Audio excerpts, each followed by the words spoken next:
a key. Ooh. Hello, and we are here. Welcome. Sorry for the delay. There were just some slight overlay things that I had to adjust because look at that. New overlay. And as you can see from my small adjustments that I'm doing one final little adjustment for Yorick's little background thing. So look at this, our new overlay. I am very happy with it. Also, John, I would like to cable manage, but I need the tools. Not the tools, but I want one of those little things that you attach to the underneath of your desk that you feed all the cables through. The setup is a lot cleaner now, thanks to your inspiration, but it's not cable managed. If you look at the back of this thing, it's yikes. Anyway, so no further delay. Let's go ahead and roll the intro and get into today's session.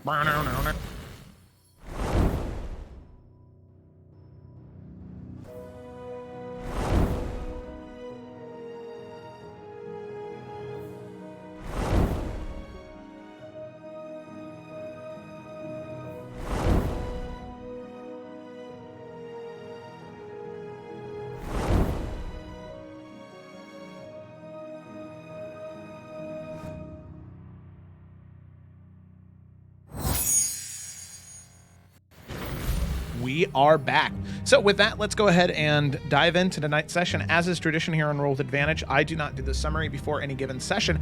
I have the players do that. So accidentally this week, it is Kayla on summary. So Nalfian, whenever you're ready, go ahead and speak it plain, child. Summarize for us.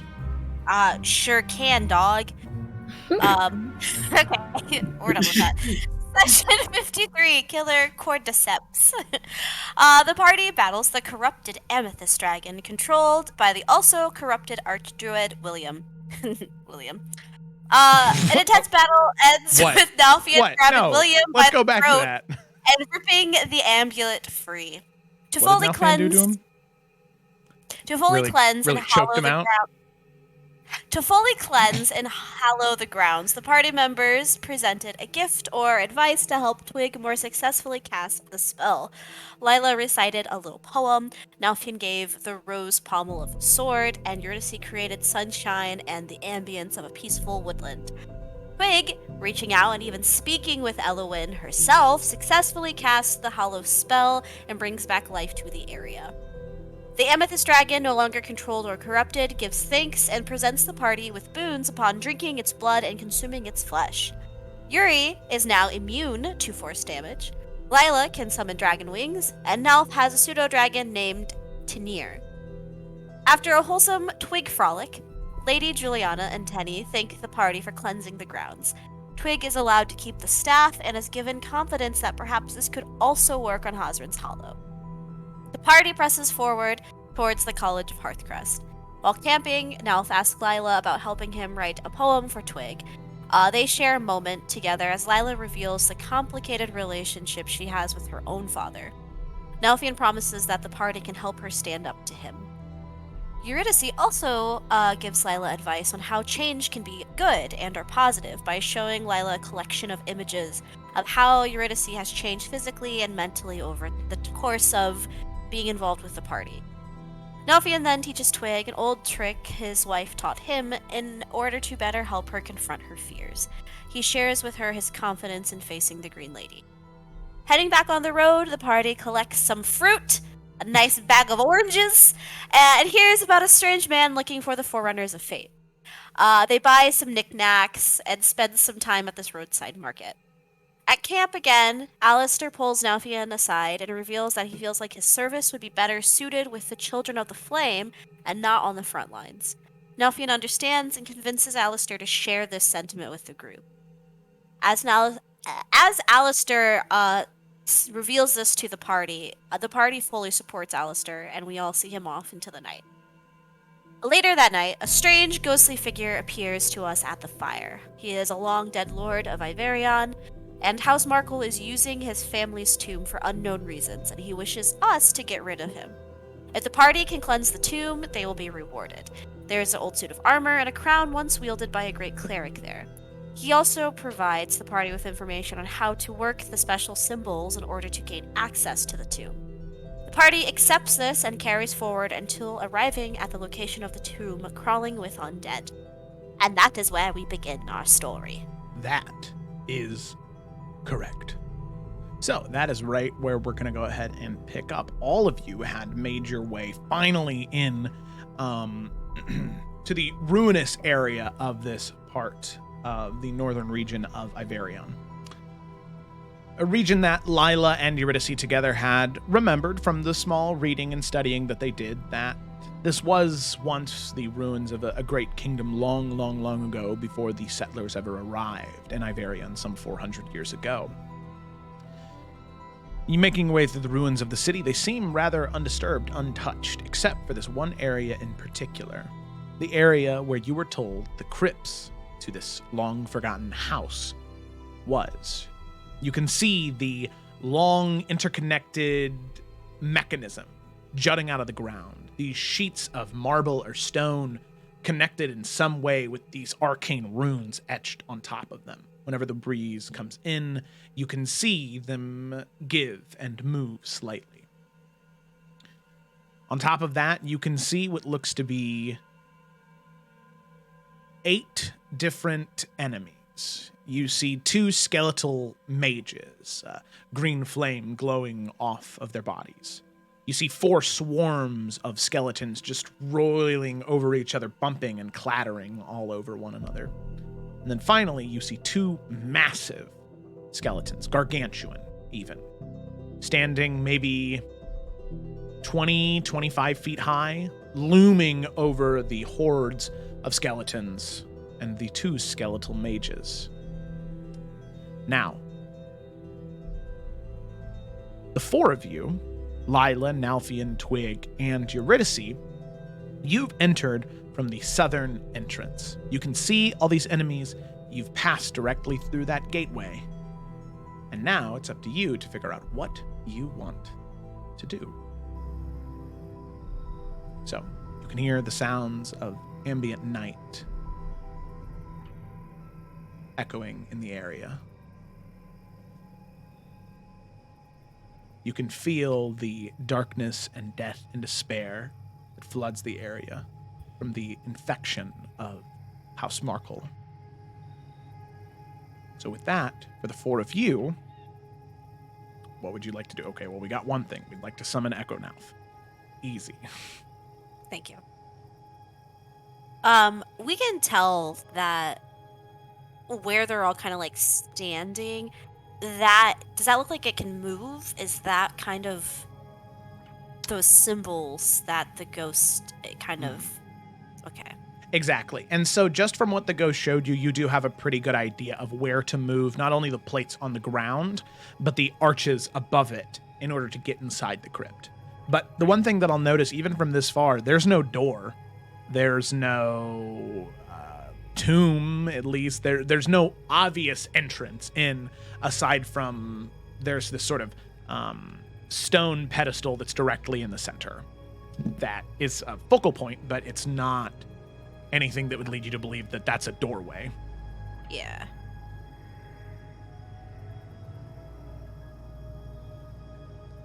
Not thinking it goes down, but... What are these blue circles that we can see on the map? Yeah, so as you're approaching in the evening, you can see that embedded into these trees are these large brass circles with sheets of glass inside of them, suspended in the air by the different trees and branches, or in some cases, if they're smaller, closer to the ground, on metal spikes. And you can see that as the moonlight or as starlight shines through them, they create these small constellations on the ground, clinging to one another, interconnecting. This seems to maybe have been at some point in time, Lila, you'd be very familiar with this, at least the technology here is reminiscent of an observatory. And thinking about the way that these sheets, that the runes are shaped and the way that the plates can move, maybe some type of star map. Okay, cool. We might have to look into that later, though. Yeah, Nelfian is going to kind of like look at the rest of the group and just say, All right, how do we want to do this? They haven't noticed us yet, but they're standing directly on what we need to use.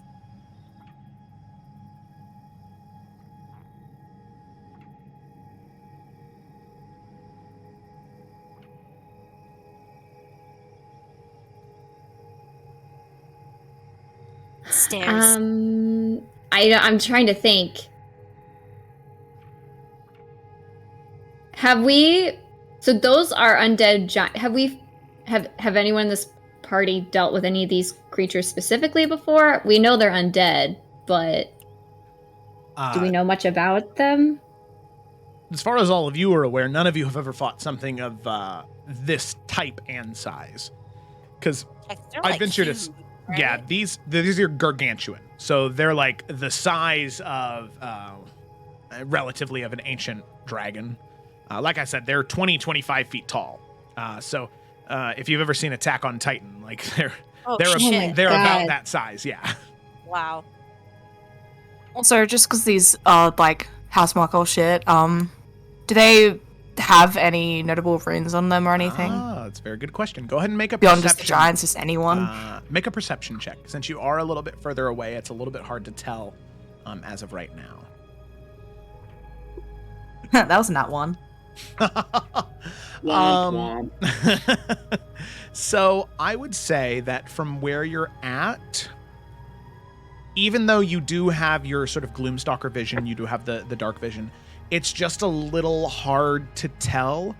I would say on the giants at least, Twig would be able to recognize one of the runes on each of them, which they both have the same rune, and that is the luck rune, which is very similar to the ones that Twig has on most of her. But you remember the last time that you fought anything with luck on it, it had been in Highland Pass. And those undead in particular, anytime that they began to move in combat, there was the surge of wild magic around them, adding to the chaos of the battle that turned Nalfian swords into baguettes. Forgot about that. We don't need to relive that. So I'll go ahead and mark on them that they are magic. Ooh, that's Could we maybe distract them and lead them away? I don't know if that would work, but maybe it would give us enough time to spin the plates, get it open.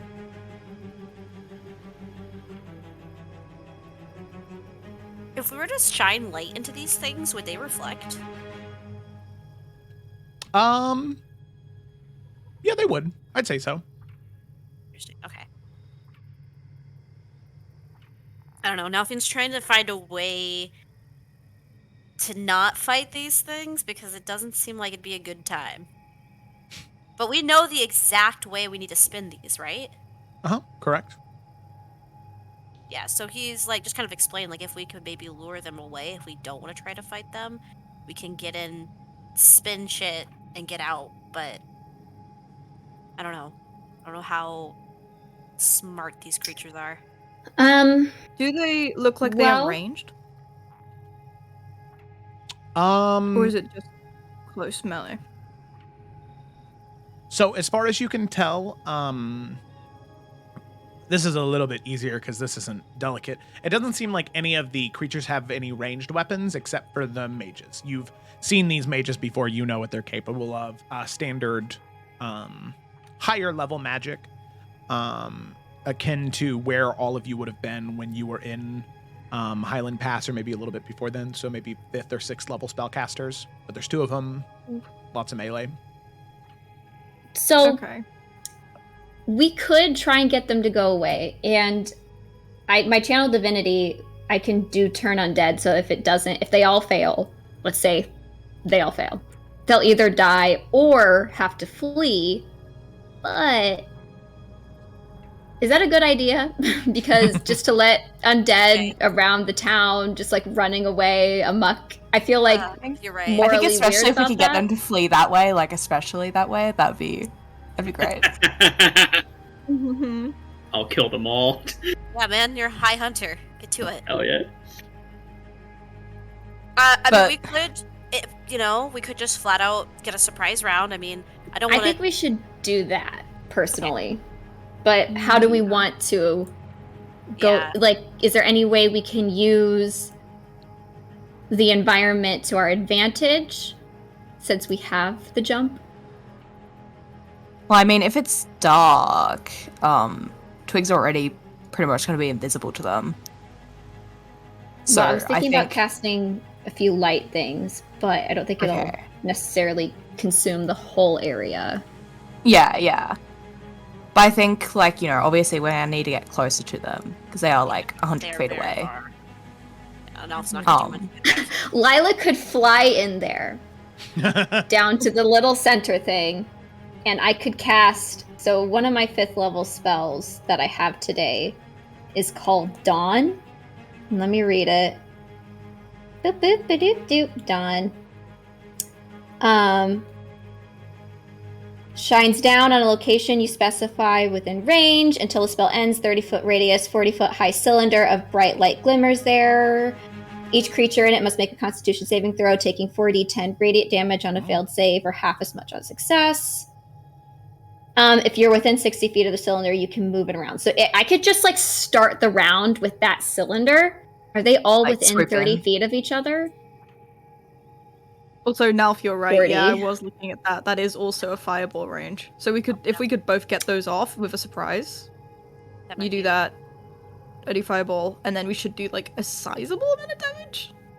I would say let Nauf Oh. get somewhat close, so that way, when that goes off, he can be way more effective. He doesn't spend the first 3 rounds of combat running in. Yeah. So like, Yeah. you can probably get somewhere close, but I think that's a great Oh, idea. it's a 30-foot radius. Can, like- That's why I was confused. Okay, So wait. we could do like one right after the other, like a fireball, then Yeah. dawn, since Yeah. dawn lasts and fireball, Yeah. That was huge. Should Cool. I use radiance, like use my wings now because it'll give me extra radiant damage, I would. or should I wait? Because I don't know Oh. what's down there. Touche. That's up to you. I I think don't I'll know. now, We should 'cause I make don't sure know we're what's down there. preserving what we have too, because if we're going it down there, we don't know what to expect down there. Yeah, This is exactly. true. And I have 1 5th level spell slot. And that would be using it on this. But But it's also I a don't- cluster thing, and like since that spell is AoE, like I feel like now is probably one of the best times you could use it. I agree. right. Yeah. I mean, my wings are recharge after every short rest, right, Joe? Once Yes. per short rest? Okay. I believe so. Let me double check, but I think that's right. Okay. They were kind of too sick, so I'm assuming they were short rest, but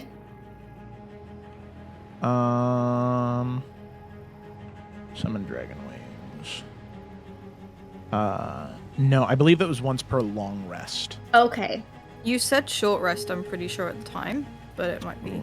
You might have said it wrong. That's I'm pretty okay. sure because I remember thinking about it because Yuri's after a long rest. I was like, oh shit, how about after short rest? Yeah, I do remember that being a thing. Yeah, I think I may have spoke wrong then, because I have long That's rest okay. written down here. Okay. Do you? That's good to know. I don't know if they'll be as useful if we're in a hole, That's personally. Mm. I don't know. So I'm okay with using them now, probably till our next long rest.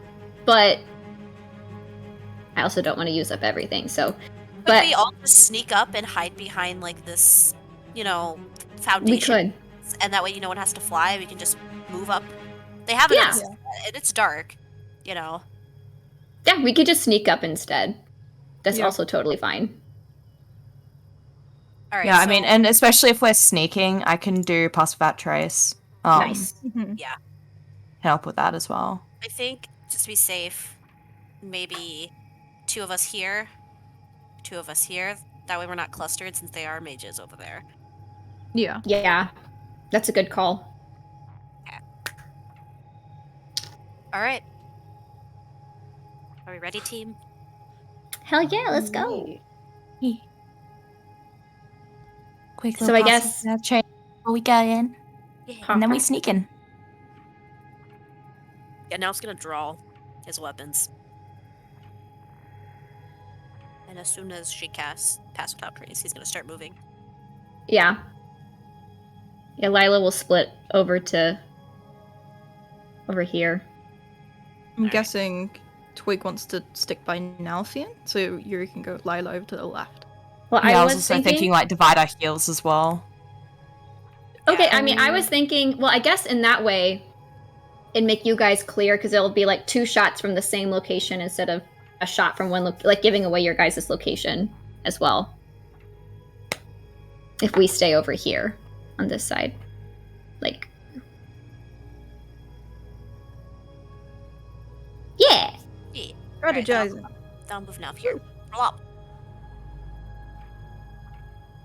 Okay, go ahead and move to Plop. where you're headed here.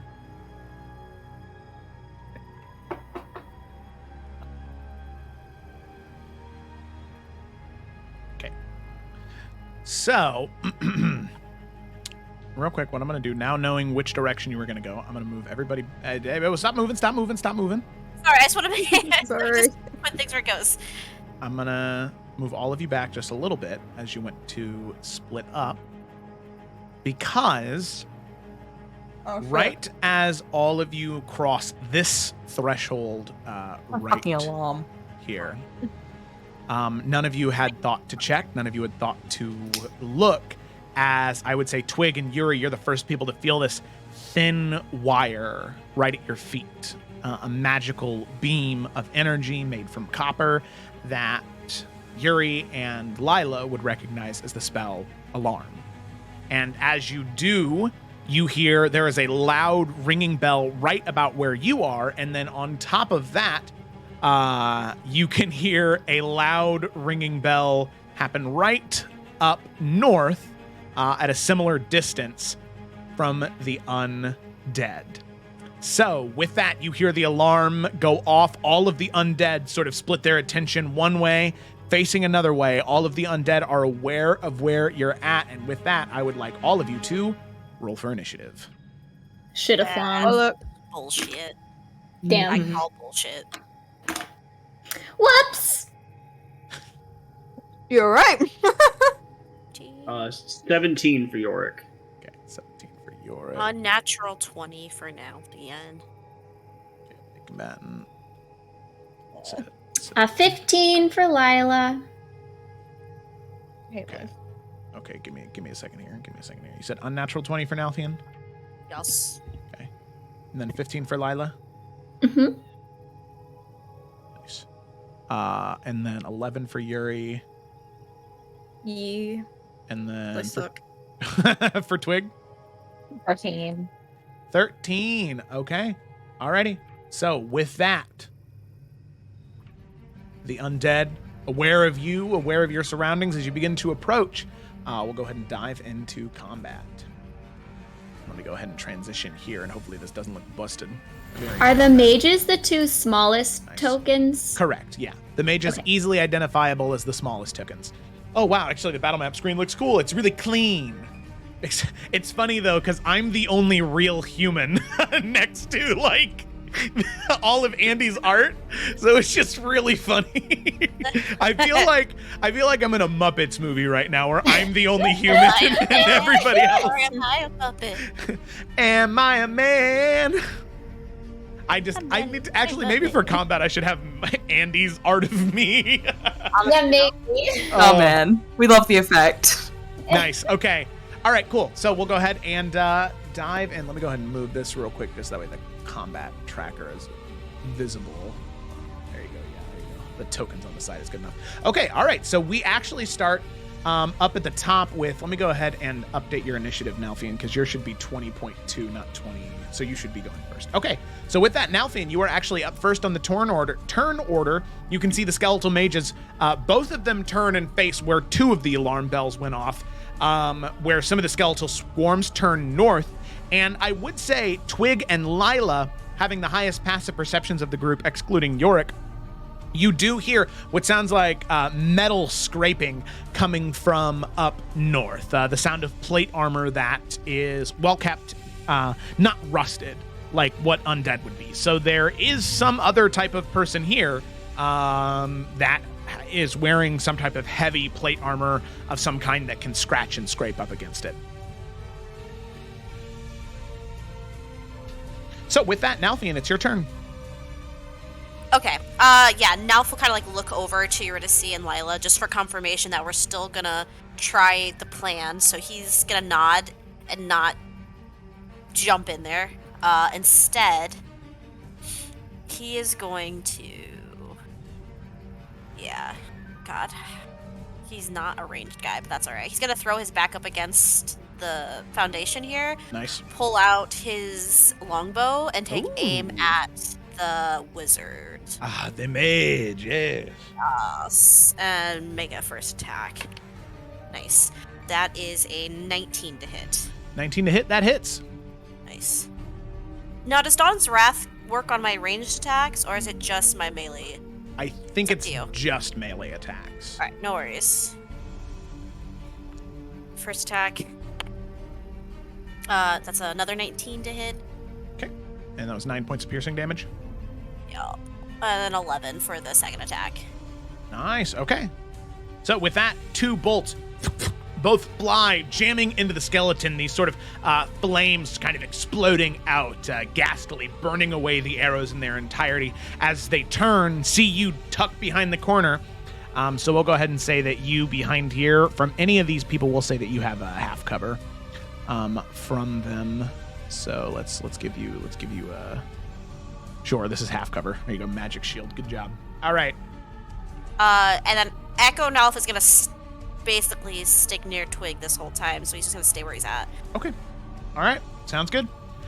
So with that, that's all I can do. Sorry, guys. Just trying to stay out the blast zone. no, you're fine. You're fine. No, you're fine.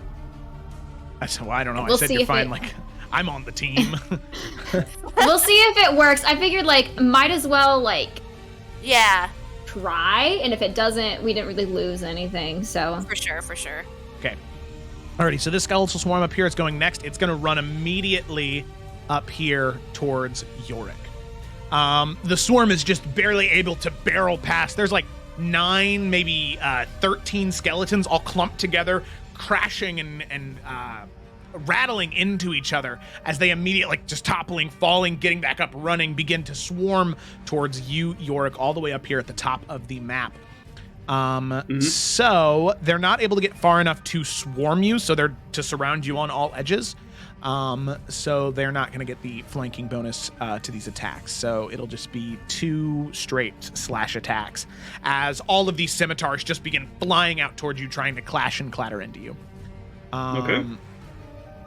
Okay, so I'm glad that that's busted. That's good. Okay, so I'm just going to have to roll this normally. Okay, so that's an 11 to hit. This And a 21 to hit. That's a hit. Okay. Yeah, that was they're not very good at hitting, but okay. Then that will be 10 points of slashing damage. Okay. And that's it. Okay. Alrighty. Cool. So that is going to be the end of the Swarm's turn. Then we come to giant skeleton. The gargantuan just begins to turn and look. It is incredibly slow. And with that, let's see. You know what? Ryan, you're new here. Roll a D100 for me. You're new. Okay. You're just gonna Didn't target him have because those of that. dice grabbed, so I'll just do it in chat. That's fine. 41. 41. Okay.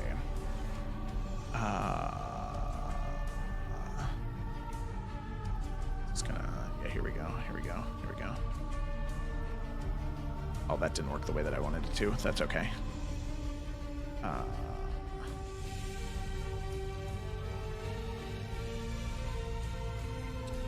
No. Okay, so with that, oh, I'm so upset right now. Okay, there we go. Okay, 41.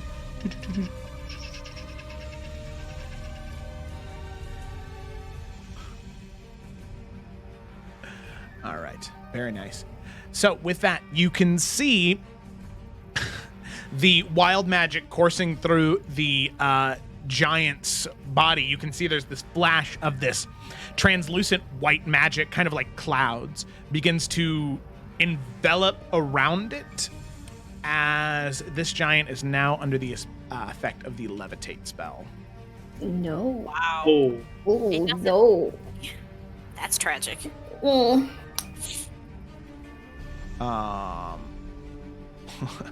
Good thing it's only bones, or else it'd be over the weight limit. Ha ha ha. Okay, so with that, the creature is now elevated 20 feet into the air. Oh my can, god, this is a nightmare already. Rise and fall as it wants to. So right now it's just like it's like Right. prone in the air. So it's just like floating flat like Superman. Aw, hanging out. Well, and then it's going to go ahead and use its movement to move this direction. However, it can only get the 30 feet over here as it just begins to slowly float and fly towards you, Nalfian. I'm gonna have to say no to that. All right. So, with that, that'll be the end of its... Oh, that's interesting. Oh.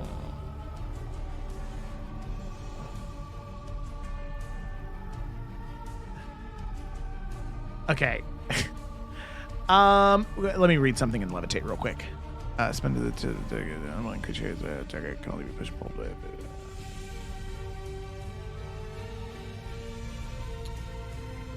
Okay. So since it's controlling it, it can move itself up and down.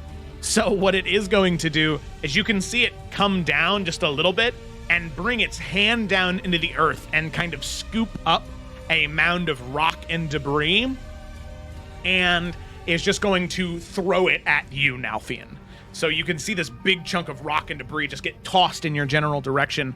I'd like you to make a dexterity saving throw. Can do, bro Chachu. That's my What the hell did you call me?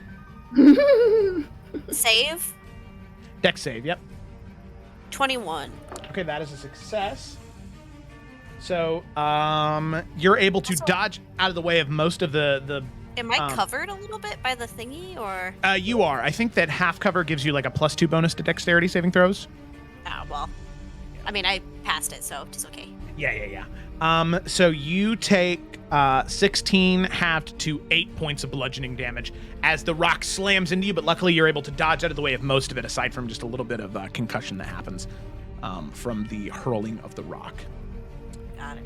So with that, the giant skeleton's turn is over. We move to Yorick. all right. He had a plan, but he kind of has to deal with this thing in front of him, so he's going to use his bonus action to use X on the skeleton in front of him. Nice. And then he's going to take some swings at him with his maul. Dude's sick. Okay, that is a new character. That's a 24. 24, that hits. Okay. And he's going to drop a level 1 smite into this thing. Smite! Don't know how hardy these things are, but we're going to try. So here's the maul damage. This is going to be gnarly. The one gets re-rolled. Okay. Oh, so yeah. there's It did that 14. automatically. That's awesome. Yeah. And then for a level 1 smite, that's 3d8 plus 1d6 from the hex. So we'll roll that real quick. Oof.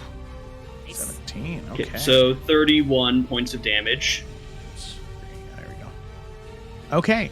All right. So you can see that as actually all of you are able to see. Well, real quick, what does Yorick's smite look like when he swings in with the maul and he uses the smite? What does it look like?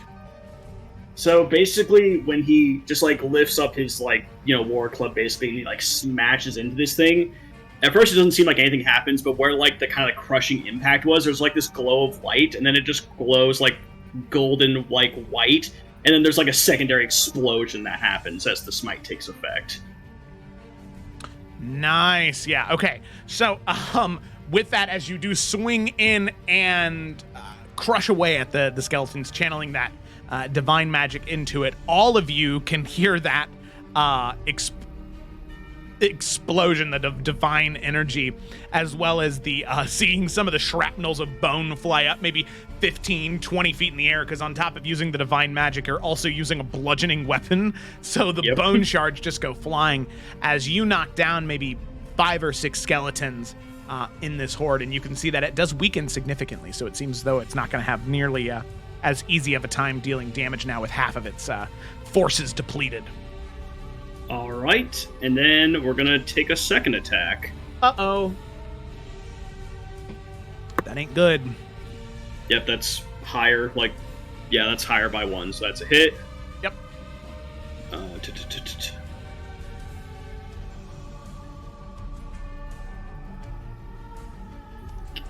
And not gonna drop a smite into this one. Just gonna. Did it not go through? I see nothing. Oh, there it is. Oh, there it is. I don't know why that took so long. Okay, 11 points of damage. And then just the extra d6 for the hex. All right, so 16 points of damage on that one. Okay, all right. That is still a couple more that are just knocked down. Bone shards go flying. You've whittled the swarm down quite a bit. Okay. It is. It's not looking good. And then just for movement's sake, just in case, I think he'll just go right here, kind of follow Nalfian's cue, trying to take some cover just in case more of these things try to shoot at him or anything. Okay, alrighty, sounds good. And that will be it. Cool, so ending Yorick's turn, we go on to the Skeletal Swarm. This swarm is going to run directly for Nalfian. And Nalfian, they are able to envelop you. So they kind of enrapture all around you. And so you are flanked currently by the skeletons that have swarmed around you. Even with my back against the doodad? Yeah, because they're just falling on top of you, just sort of making these wild slashes. Like I said, there's 13 of them here. So they are not respecting your space. They're kind of pushing you away from the wall and just trying to make these wild slashes at you. So it's really hard to dodge these attacks. Cover is really great when you're trying to avoid ranged attacks from enemies further away from you, but as soon as somebody gets into melee, cover doesn't help that much. As soon as somebody can physically manipulate you. Okay, so the swarm is going to make 2 attacks. Each one of these attacks is going to have a d6 added to it from the flanking. So first attack, that is an 18. Plus a d6? No, 18 total. Oh, that misses. Okay. Second attack is a 10 total.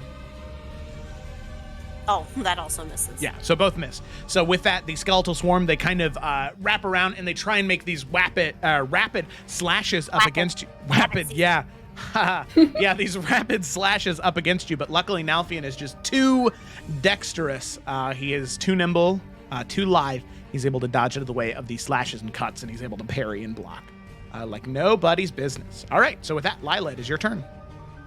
Okay, so I still would like to use that Dawn spell, but I did want to ask, so I think technically if I place it here and I can reach maybe a little bit further down. I think I still can reach everybody, but my question is, if they're swarming Nalfian, would technically I still be hitting Nalfian if I got these skeletons in the range of Dawn? No, only if you were to, Nalfian were to be included in there. I'm not gonna do it, Kayla. Okay, so I think, because I definitely want to make sure I hit all the mages, because fuck them bitches. So yeah, that still hits that mage. And I think it barely gets these 2. So I think that still 30 feet hits basically everybody. So yeah, I'm gonna place it here, right? This one, right? There we go, here.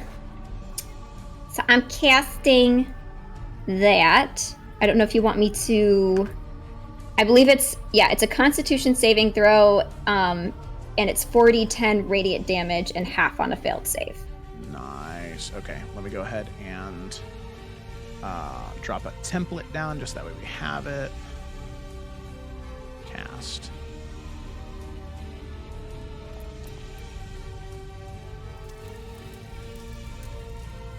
Okay, Lila's concentrating on Dawn.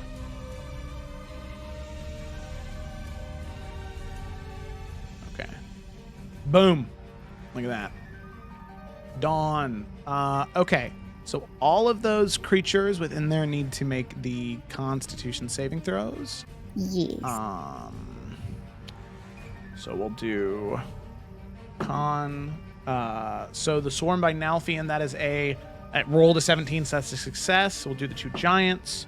The first giant, another 17. That is a 6. That's a failure. So then the other swarm that is right next to the giant, that's a failure. So those 2 that are next to each other, and then the 2 skeletons, or the mages. So that's a 3, and then that is a 7. So everybody except for the giant right here and the skeletal swarm right here fail. All right, I'm gonna roll the damage. Roll your damage. 18.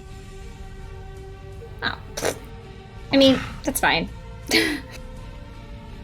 It could have been better. Listen, 18 points of damage spread out over, well, not even just 18 points of damage. It's still, we also get 9 and then 9.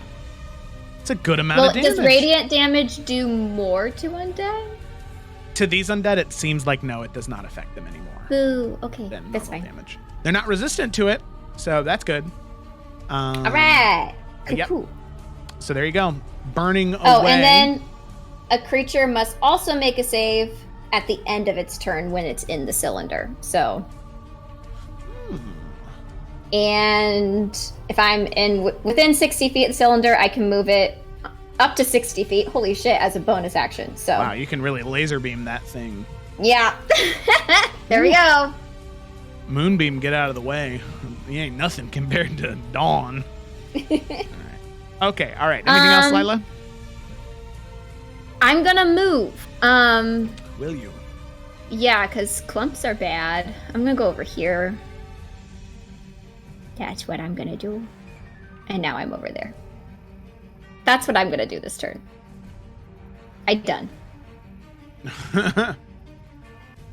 Okay. Cool.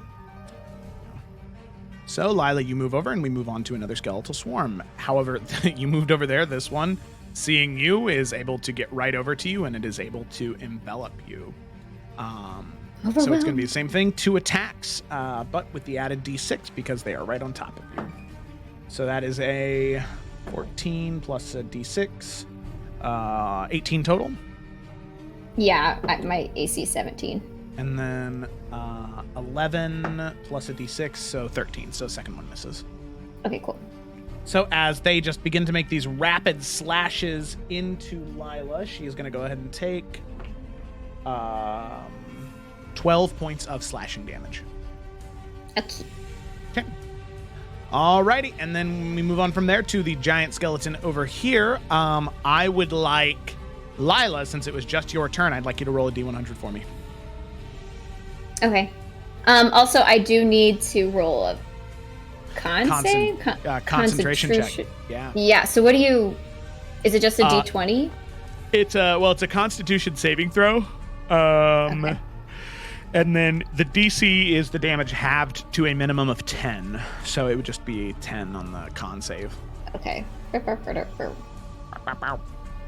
I rolled over a 10 to 16. So there we go. All right, you're good. Woo-hoo! You maintain concentration. And that's a 33. Yes. Oh, man. Oh, that's really funny. Okay. Well, not good. You rolled but a D100. Lila did. Me. Yeah. Because next up is the giant skeleton. So the gargantuan skeleton, you can see the surge happens, and you can see all of that magical energy. You can see that any of the bones on one of its hands, or on both of its hands now, are laced with this like arcane energy where you can tell that the next attack that it makes is going to hurt a lot. No. So with actually Nalfian, so with that, the giant skeleton is going to lumber over towards you, Nalfian. 30 feet is right in its range. Swarm on top of you It's going to bring its hand down. Now, the thing is, whatever damage it deals to you right now, it's also going to deal to the swarm that's on top of you. Because the swarm is getting hit if you're getting hit. All right. Is it big enough? Never mind. I don't think Sentinel would be able to go off because. Ooh, and I'm trying to move him. I'm trying to measure. That's 10 feet, not 5 feet, right? Okay, never mind. Oh yeah, no. Sadly, not for him. Yeah. I mean, he can come a little closer if he wants to. Sadly, that's all of his movement.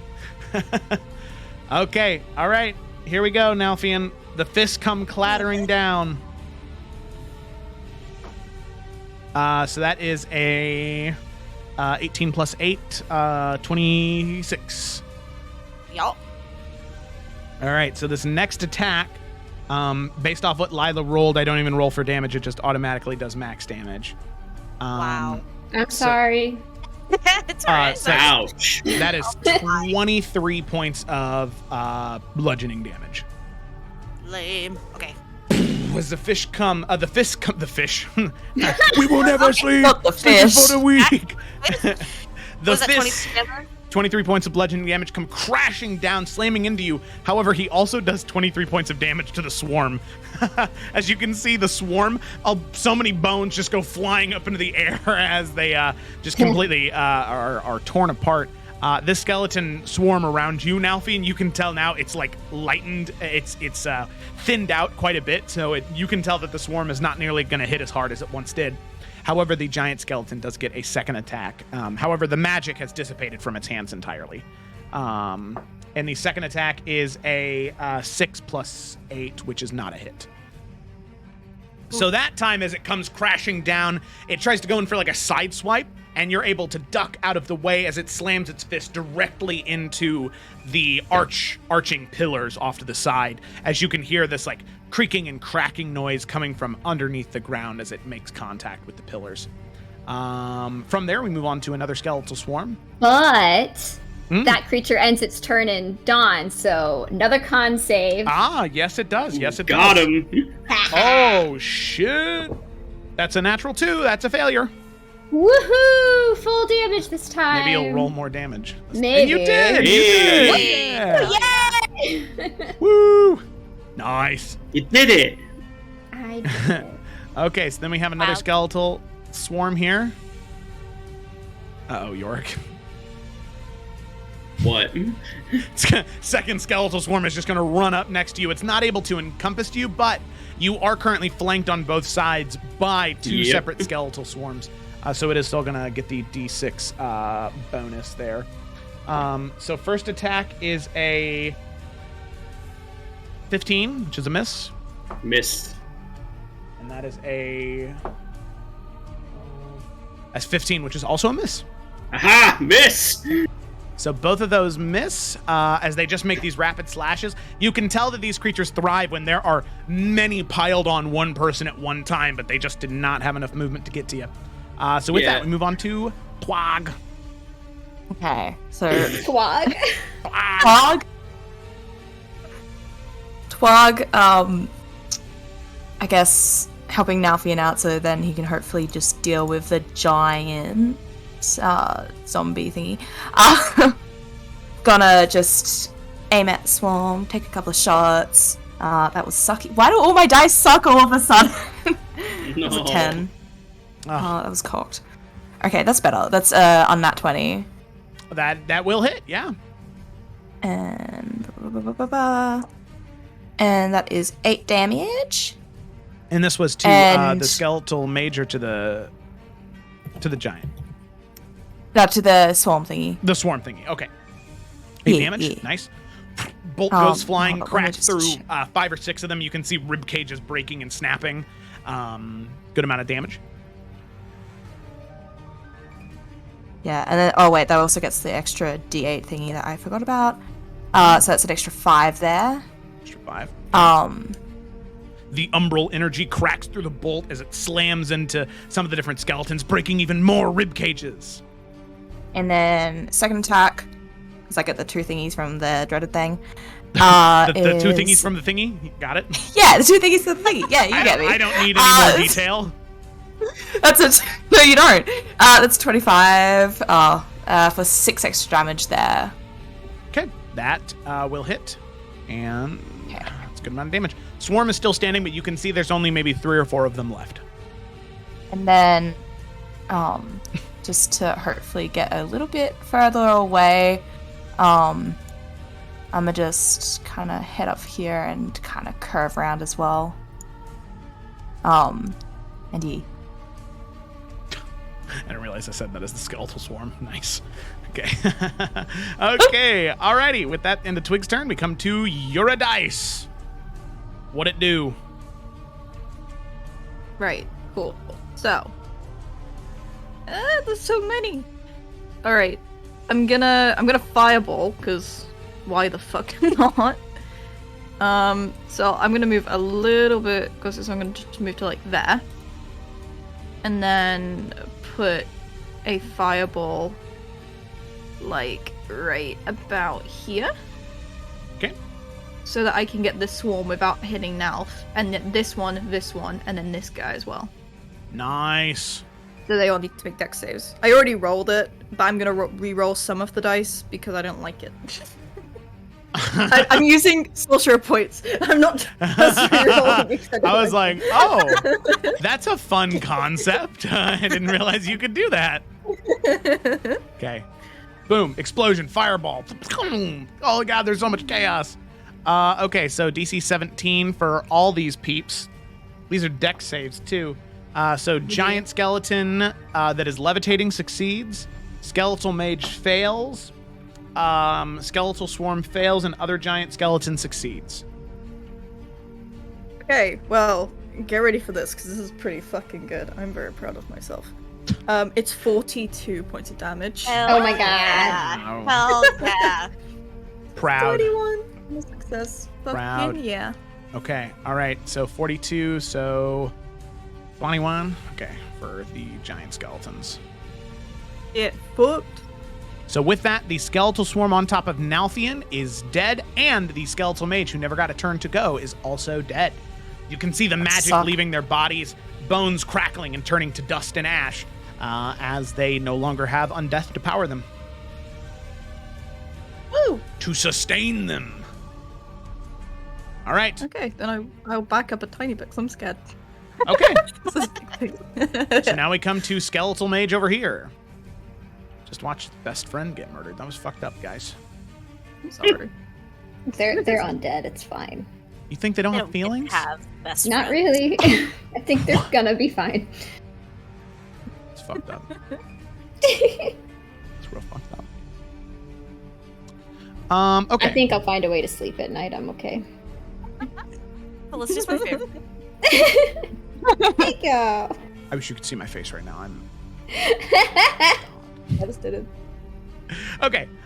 So this skeleton, you can see that the thing that you hadn't noticed quite about these skeletons yet is they are these sort of hybrids between sort of specters and skeletons. So there are physical components to them, but you can see that anywhere where their legs or feet would be are just wisps of magic and fire, as this skeleton is just going to use its movement to come back 15 feet and then fly up in the air 15 feet, getting a little bit better of a vantage point outside of the dawn. I'm gonna go ahead and delete the fireball thing because that's not Wait, how permanent. high did it go to get outside of dawn? Well, it moved back 15 feet out of dawn and then went up 15 feet. Oh, okay. Yeah, so it intentionally moved out of the death Yeah. ray. That's fine.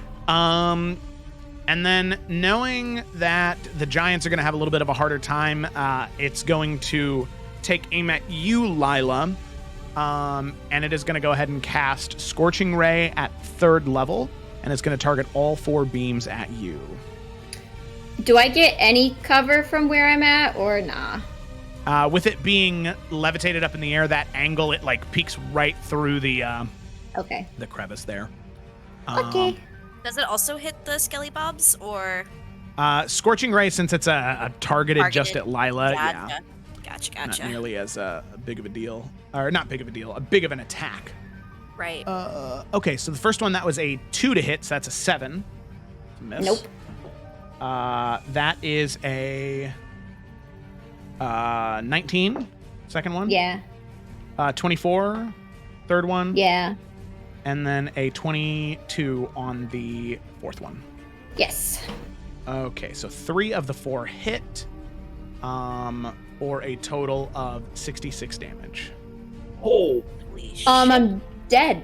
No, wait, 6d6 or 6d6. 6d6. Oh. Okay, I was like, wait, this Wow. is not that strong of a spell. Wait. No. So not 66? No. 6d6s. Holy hell! Because I was like, Big that's difference. still a lot. 66 is still a lot. But I was like, I'm fucking dead. Like, You take 22 points of fire damage, okay. Love that. which is a Holy. third of what you thought. So you should be feeling pretty good right now. I feel great. I'm like, whatever. That's fine. No big deal. Just a scratch. Just a flesh wound. This is the strategy. I'll just lie to you about the numbers, and then I'll I be know, like, I was like, no, sorry. I was like, this is a game changer. Things got different. Okay. And then nobody will ever be mad at me again, as long as I do that. Yep. Okay. Alrighty. Higher number. That's the end of the Skeletal Mage's turn. We move back up to Sonalfian. Echo Nalf is going to move right here. Oh, I have to make a concentration check. Yes, you do, and that will be DC 11. Okay. Can I flank him? Oh my god. It's a natural one. Oh, Oh. so Dawn Okay. does fail. His plan Dawn succeeded. dies. Well, no, Dawn. Had a neighbor named Dawn once. Well, now they're dead. So I'm sad to hear they've passed. That's really depressing. Yeah, it's really Jesus. rough. And then how dare you break the news to me, Felicity? Okay. Sorry. Can you flank a gargantuan creature? Yeah, I don't. Okay, No. never mind. That's no. Okay, never mind. No, yeah. So, sorry. That's fine. First attack is a 27, so it doesn't matter. That does hit. Yeah. Okay. Nalfian's funny. really giving his ankles 4 right now. Fucking hell yeah. Okay. 10 points of damage. Okay, second attack, 6 points of damage. Second attack. 22 to hit. 22, that hits. Okay. And then offhand, he's gonna whirl his dagger around as wind cuts also into his ankle. Hold on. That's an 18 to hit. 18 just barely hits. Okay, I was nervous about that one. And then I'm going to use one of my Unleash Incarnation, and there's going to be an attack that comes from Echo Nalf as well. Mm-hmm. 28 on that one. 28? Yes, sir. Funnily enough, that does hit. Yeah. Yeah, you got it. You Blender solved the mode, Rubik's Cube. You did it. activate. Look at that. 11 points of damage. You you roll 11 almost lot. exclusively. Yeah. Yeah. Oh, which makes sense because that's 4 plus your modifier. So yeah, you're just Yeah. rolling the average a lot. Yeah. So yeah, I'd like to think that like Nalf has like one ankle, and then Echo Nalf is just tearing into the other ankle at the same time. Hell yeah. Hell yeah, dude. You're really Slice, slice, slice, slice, slice. You're really chopping at these bones. You are affecting the bone. Stop the bard talk, please. The bones. Don't know how much longer they're gonna last. These bones. I hate it. All right, Nalfian. Any more bones, or are you good? Well, I mean, it's Nalfian, but no. Yeah. No. Hey, William's not here. All right, relax. Wow. Okay, that's his turn. Okay. All right. Skeletal Swarm. The one that is right next to you, Yorick, this one is now going to envelop you as it's just going to like eventually move those last 5 feet just to begin dogpiling on top of you. Luckily, there's only like 3 or 4 left, so they're really just kind of grabbing onto you, wrapping around your neck, and they're going to start making these attacks against you that get that D6 bonus. So that is a 16 plus 6, so that is a 22. Yeah. That is a 15 plus... That's a 16. That's a miss. That's Okay, all right. So we only have the one that hits, and that is only going to be the 1d8 as opposed to both of them. So wow, that's 3 points of slashing damage. They're really trying. All right. And Hex stays up. Yep. Nice. Okay, that's the end of its turn. Then we move to the giant skeleton. Nalfian, I'm going to give you a bone. I'd like you to roll a d100 for me to see. Oh God. To see what happens with the wild magic surge with these giants. 72. Oh.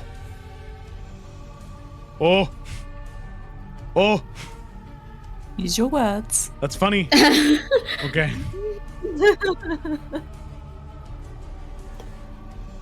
Okay. Oh God, because it's like.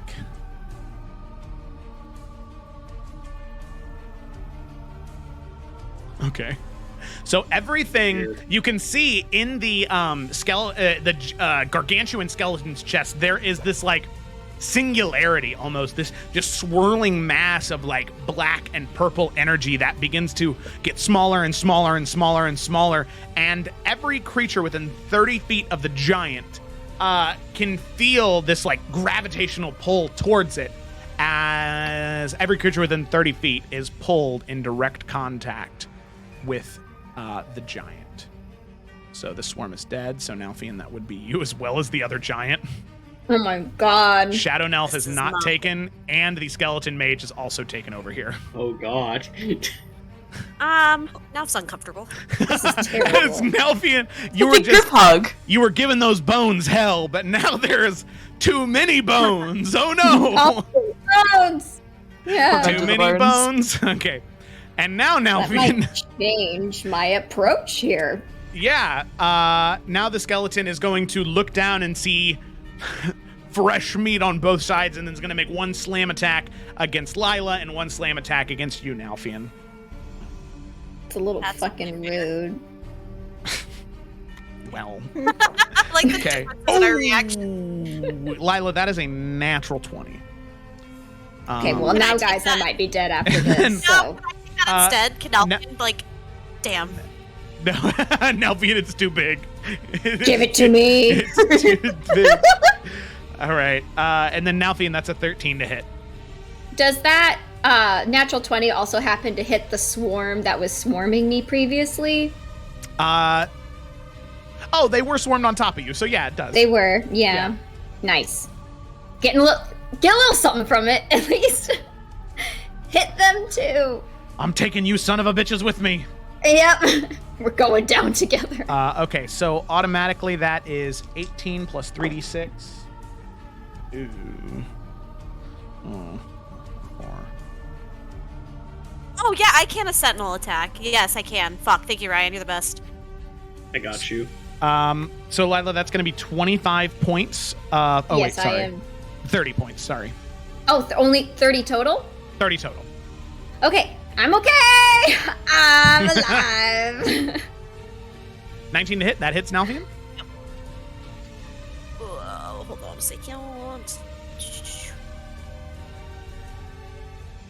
Do I get Dawn's Wrath on that too, right? Oh, yeah, because that's at the beginning of, you get that back at the beginning of each turn. It's crazy. Okay, 18 points of damage. I will say, I'm not going to go back and roll the damage, but it is still levitating like 10 feet in the air. So Nalfian, when you went to go sentinel attack, you just kind of had to like jump and slash at it. And when all of you were pulled towards it, you were pulled in the air and then dropped down like a sack of potatoes. So Now's got hops. Yeah, we'll say that Lila and Nalfian landed on their feet, just so that way we can avoid having to go back and prone it up. Okay, so that is the end of its turn. With that, we move to Yorick. Alas, poor Yorick, I knew him well. I know. The swarm that is on him, like, it's looking pretty weak, right? Oh, Like, yeah, it buddy. should be close to death. Oh, yeah, bud. Oh, yeah. We're just gonna swing at Oh, it yeah. then. Okay, yeah, that's a 22 to hit. Oh, yeah, bud. That's going to hit, bud. Man, okay. Here's the weapon damage. And then Oh, sure, bud. the extra D6. Oh, yeah. Oh, Alright, yeah, 19 bud. points of damage. Oh, yeah, bud. That'll do it, bud. All right, you Yes. just absolutely fucking blast them, Stop. bud. They're just fucking obliterated, bud. Oh, What sure. are you doing? What is? I don't understand. What is That's- that, Joe? I think it's Midwest Character is accent. this. I think it's Or northern. yeah, like Letterkenny, like Canadian? yeah, Yeah. Canadian, sure, bud. Yeah. Okay. So with that, just Yorick, you demolish the skeletons. You know how when you fight skeletons in Skyrim, they drop bone meal? These are all Yeah. bone meal. They're powder. Hell yeah. I'm really going hard with the narrative today. I'm really just talking about bones, talking about powder. What else does a I DM need to do? appreciate Concerned. that. I'm fine. Turning to the other swarm Yeah. before he unleashes his second attack, Yorick's just gonna like kind of smile and cock his head a little bit, and he's going to activate his form of dread. Yeah. Nice. Let Nice. me mark that off before I forget. It's spoopy season, boys. Hell yeah. Yeah, so this is the first time that it's come up since I've used Yorick. So Yeah, what's that look like? at first it starts off where just like his armor takes on this more like skeletal appearance. It almost looks kind of like, you know, like the chest piece like kind of like becomes a rib cage, and there's bones that kind of like line his gauntlets. But also his horns, they grow actually quite a bit longer. They look much more like the appearance of like his devil. Mm-hmm. And along with that, where all like the plates and the metal meet, there's just this kind of like dark energy kind of smoke that comes out. Mm-hmm. And it's just kind of floating there, but it kind of forms this just kind of like mass behind him, which it just looks like this black mass. Like, it looks like something, but you can't really tell what it is. Except Yuri can. And when she eventually comes into seeing him better, because obviously, you know, she has a lot on her plate where she is, and I don't even know if she can see me. But when Yuri eventually sees Yorick, if his form of dread is still active, she would see like the upper torso of a chain devil floating right behind him, like kind of like hands on his shoulders, just kind of like gnashing his teeth and just kind of like these growls and screams at like the enemies around Yorick. Oh god. And that's what his form of dread looks Disgusting. like. Okay. That's dreadful. You got it. Yeah. Understood the assignment. But again, only Yuri can see that. The rest of you just see the black form, but you can't make out what it is. Achievement unlocked. Yeah, have we noticed him yet, Joe? Yeah. Twig and You Lila. heard me at for least. sure. Okay, Yeah. I'm just making sure that's clear.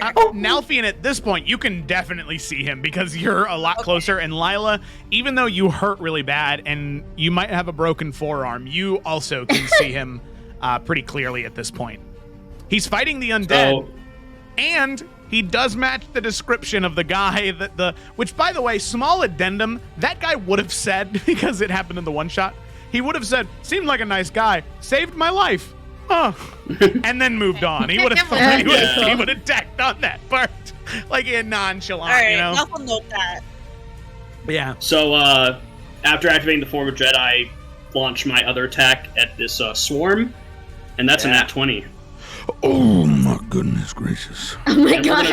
we're gonna drop a level 2 smite onto this guy.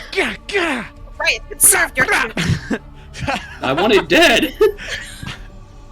Show him some mercy. Come on. No.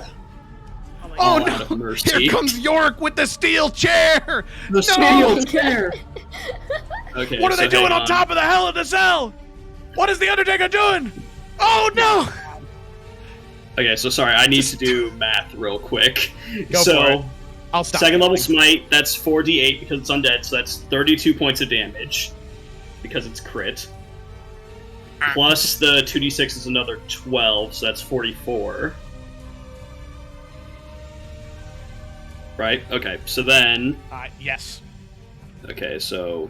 Hang on, I didn't we'll realize roll this was a participatory thing. I would have piped Sorry, up. I'm trying to make sure I'm doing it right. So, You're good. 44 plus this... 44 plus 4. Oh, wow. Okay, so we're at 58 plus... And then we need to roll the 3d8. Sorry, the 48.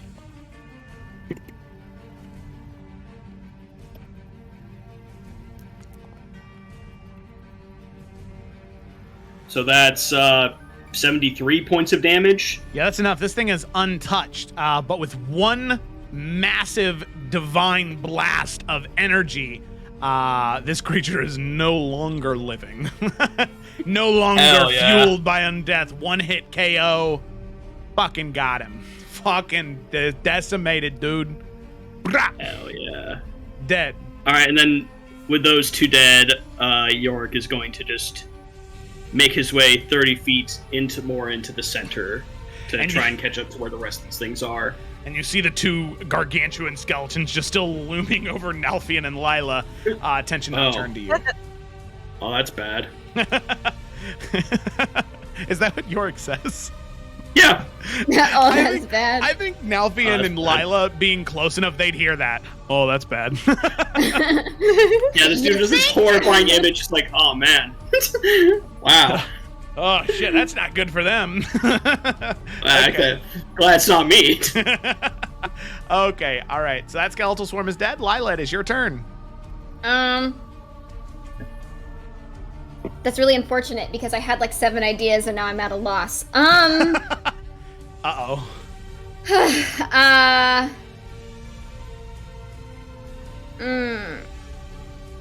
Okay, first I wanted to ask, because I don't remember, and I feel like I wrote it down. Are the wings a free action or a bonus action? The wings are a bonus action. Okay. Okay, I think what I'm gonna do, and I don't really know if this is the best answer, but it's what I got. I'm going to, how tall are the giants? And how tall are the, like, how high do, like, these go up? So the giants are, like I said, about 25 feet tall. Okay. And the large arches that are coming out of the ground are maybe 30. They're a little bit taller than the giants. A little bit taller than the giants? Okay. Yeah. Because she just kind of wants to get out of there. Okay. So what I'm gonna do is I'm gonna, I think it's only this level, cast Guardian of Faith, which I think is only a 4th level. Yeah. So, and basically a large spectral guardian appears and hovers for the duration of in an unoccupied space. Creatures hostile to any creature that's hostile to you that moves to a space within 10 feet of the guardian for the first time. Okay, maybe I don't want to do this because they're already here. Huh. That's true. It's true. So sorry. I should have read the whole thing. I don't know what I want to do. Oh my god. I want to get... Okay, so here's what we're going to do. She's going to Cure Wounds herself at 4th level and Misty Step up here, and then we'll figure it out later. So... Aren't those We're two gonna- leveled spells? What? Oh, yep. Yeah, so you can't cast You're 2 right. leveled spells, yeah. All right. So what we're going to do this time, we're going to use a cute little... Yeah. Now, does Lila know if she uses necrotic damage on these things, if they're immune or resistant to necrotic damage, or would she not be aware of that yet? No, I'd say with her knowledge of undead creatures, that's a fair assumption to make. Okay. I don't Okay. fucking know what I want to do. This is terrible. Okay, we're gonna Misty Step up here and then shoot the giant with a bow. Boop boop doop doop. Okay. That's what we're fucking doing because I can't figure out what to do. Oh, thank God, one of them got out of there. All right, to hit 27. That hits. Okay. Oh wait, we're gonna add a blazing bowstring to that. Hell yeah. What extra does that do? Because I rolled 11. Ability and charges. Plus 10 fire damage. Okay, so I'm just gonna... Do you mind? I rolled the damage, but can I re-roll it for the bowstring? Sure. Because I got 11 on my regular one. Or do you want me just to roll a d10 and add that? Just roll a d10 and add that. Yeah, that's fine. Okay. Yeah. So that's 11 plus... Cool. 13 points 12. of damage. 11 Oh plus- yeah, 13. I can't count. No, Oh my god, this was a terrible round for me. Okay, I'm done. You're great. No. No, you're doing great. You're doing great, all right? Okay. All right. So with that, that is the end of Lila's turn. We move on to Skeletal Swarm. That I believe is just gonna chase after Lila. Yeah. No! But I'm above the ground. Oh, you're above the ground? Yeah, I'm up on the arches. Oh, that's right. Okay, well then, they're gonna go towards Nalfian then. I'm sorry. Oh, You did God. this, Lila. This. I know. I didn't know. Yar's like she just left him there. Oh, God. Literally have, what is it, 11 hit points left. I needed to get out of there. Okay. All right, Nalfian. First one is a 12 to hit.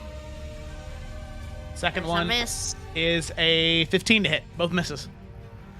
Yup. Look at that. All right, giant skeleton. Let's see.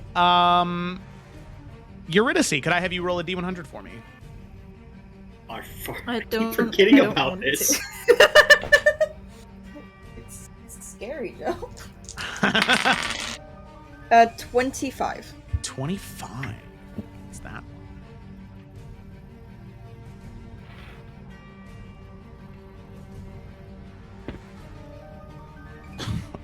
Okay. So you can see this this skeleton. You can see that right now in their skull there are these two sort of motes of purple that seem to be giving it sight and vision and ability to perceive. You can see on its skull, it just right above the two, the skull just cracks open, forming this gnarly crevice as a third mote of purple energy begins to form as it grows this third eye in its skull. Nice. It's good at seeing things. It doesn't affect anything in combat, though. So with that, it's going to make 2 slam attacks against you, Nalfian. Bang, bang. So it is flanking, so it's going to get that d6. So it's 19 plus a d6. 24. Yep. And then that's a 2 plus 8, 10, 11. Second one. Okay. So you take a number of damage equal to 5, 7. You take 13 points of bludgeoning damage. Total? Total, yeah. Okay. Alrighty, that's the end of its turn. Then we come to Twig. Twig. Okay. Quick question. Just with Ensnaring Strike, because I can't see that it defines it in any other way, but since it is a thing of, like, you know, vines restraining a creature, if I do it against the mage that's currently up in the air, first of all, what was the effect that was putting it up? Because that wasn't the one that had levitate, right? I think the mages can just fly. The mages can just fly, yeah. Oh, they can just fly? Okay. But even still, so Ensnaring Strike, the thing gets restrained and, you know, all that with vines. Will that drop it to the ground at all? Or is that... Because its speed becomes 0, and I don't know if it can still fly with that, like if it's, you know... Ooh. Snaring strike. I think it's just that it, like, Yeah, I can put it in the thing. Oh, I think that rolled further, right? You'll notice that some creatures like air elemental have the hover attribute. Hummers, your speed is at 0. Oh no, it'll fall. Oh, Oh wait. that's good. No, sorry, because this isn't a fly speed. It's technically a hover speed of 30, so it just wouldn't be able to move. Okay, well, that's still worth something, I feel. Yeah. So gonna continue moving along, kind of, oh. I can't go there because there's a wall. Can I get close to it? Okay. I kind of want to, like, get a little bit of, like, you know, up and close to where that wall is that I'm not allowed to go in, thanks. And, cast Ensnaring Strike on said mage. And so need a DC 16 strength save from it. DC strength. What'd you say? 17? 16. 16. Okay. That is gonna be a failure. Good. So it is now restrained, which also means that now I get advantage, and it will take damage on the beginning of its turns, just as a thing. Nice. And just to follow up with the old crossbow, say 19 to hit Okay, that hits. for 8 damage, and another 19 for 10 damage. Amazing. Okay, so it's 19 points of damage total. Yes. Awesome.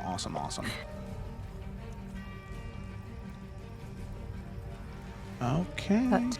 That is all. All right. 19 points of damage, and it is restrained. Oh, come on. Load. Oh. BTT's doing a thing. What's it doing? Why's it doing this? No. Okay, that's fine. I'll just remember that. So, Eurydice, it is now your turn. Okay. Shit's getting real. So I'm gonna run up here, use my little elf legs to go 35. We'll go there. Activate elf legs. Activate. Yeah. And then to try and help Nalf out a little bit. Yeah, we'll do like a solid wall of fire, just like across here. There we Nice. go. Just across these boys. And then when it activates the 10 feet like in one direction, it's gonna be going that way. So it'll get the mage that's up there on the next turn, I'm pretty sure. So Okay. they have to make, I don't think they make dex saves yet. I think they make them At the beginning of next their turn. Yeah. Because I think at this point it just hits them and does the damage. So it's 5d8. I will do that and hope but not fuck it up. That's the way I despise playing caster. Oh, that's so shit! What the fuck is that? Oh no. That was really sad to hear. 8, 9. That's such bollocks. Okay. It was 9. Ouch. 9 points of fire damage to the 2 boys that are stood there.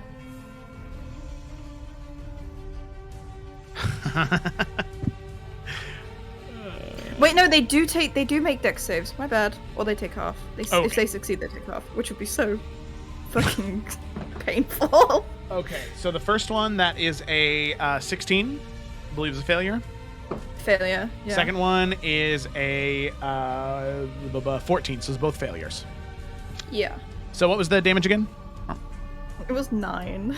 Oh my god! I know. So sad. That is really sad. That is really sad. Yikes. Okay. All right. So yeah, you this this like decorative, like, you know when you go to a really nice restaurant and they have like those like small ambient firewalls that are like 3 inches high. It's just like, Oh yeah. Oh. So actually, those aren't fire. Those are colored smoke. It's not even fire. so yeah, you're There's like lights. You're dealing smoke damage. Congratulations. Well, it's gonna stay there anyway. So And maybe if it'll they be have more. to move, they'll get hit with it again Yeah. next time. Okay. Also, can I see Yurik now? Yes, you can. You- Yeah. Yeah. Oh, Eurydice looks fucking horrified. She immediately sees him and her face is like, what the fuck? I thought I killed you. The hell are you doing back here? Okay, all right. Okay, so let me move on to the Skeletal Mage's turn, who is restrained. Let me double check on And restraint. I will also Bless. say it takes 4 damage from those vines as well. Okay. Okay, sounds good. So it can still do its thing. So getting to its turn, yeah, is ensnaring strike concentration. It is. Okay, all right. So then it's going to go ahead and target you with another 3rd level Scorching Ray for 4 beams. Next question, can it? Because Yes. if this is dark, then... Is this place not dark? It is, but the creature does have... oh, that's right. Your Doesn't matter. invisibility. Yeah. Okay, all right. Well, then... Let's take my 4 damage and leave. well, then Eurydice... Or not Eurydice. If you say Lila. Then... Yeah, I was going to say Lila because you teleported. Bring it on. All right, Lila. Nope. I'm gonna fall, guys. Nalfian's No, got take enough. it. No, Nalfian. The Skeletal Mage is not worried about Nalfian. What do you mean? He's got 2. He's got Nalfian's in a 2. bit of a pickle. Okay, all right. So that's going to be 4 Scorching Rays against Lila. Okay. Sorry to interject a quick question. You said the creature's restrained. Yeah. Does that mean it has disadvantage on these attacks? It does. Very good. That's because very good. that's because I picked the wrong condition for him. That was my bad. Not blinded. Restrained. There we go. Ugh. I'm just trying to save Felicity. That's all. I'm hoping it'll just miss. That'd be pretty okay. cash money. Sorry, then it will not do that because I put down the wrong thing on it. So it's a lot. Well, okay. So then what it's going to do is it's going to go ahead and turn around directly behind it, seeing Yorick there. Well, no, that seems targeted now because you did the rule thing. I'm not going to do that. Ugh, I hate this. That All does right, seem a little targeted, but I'll allow it. All right, so never mind. It's going straight at Lila. The only It's okay. at 3rd level, the mage is going to go ahead and cast Magic Missile. Oh, what a dick! Yeah. Wow. Shit. Okay, so Fucker. that's going to be Genius, but damn. 5d4 plus 5.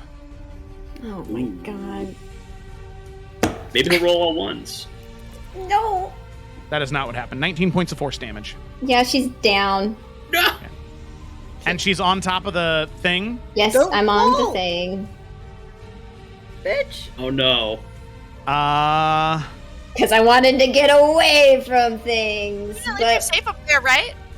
I mean, do I fall? roll a dexterity saving throw with disadvantage to see if Lila, in your last moment, if you're able to throw yourself in a way where you're just hanging up there as opposed to sliding off, because they are at a bit of an angle. Gonna use Yeah. a telekinesis to try and keep her up there. Hey man, it's not your Well- turn. It's not your turn.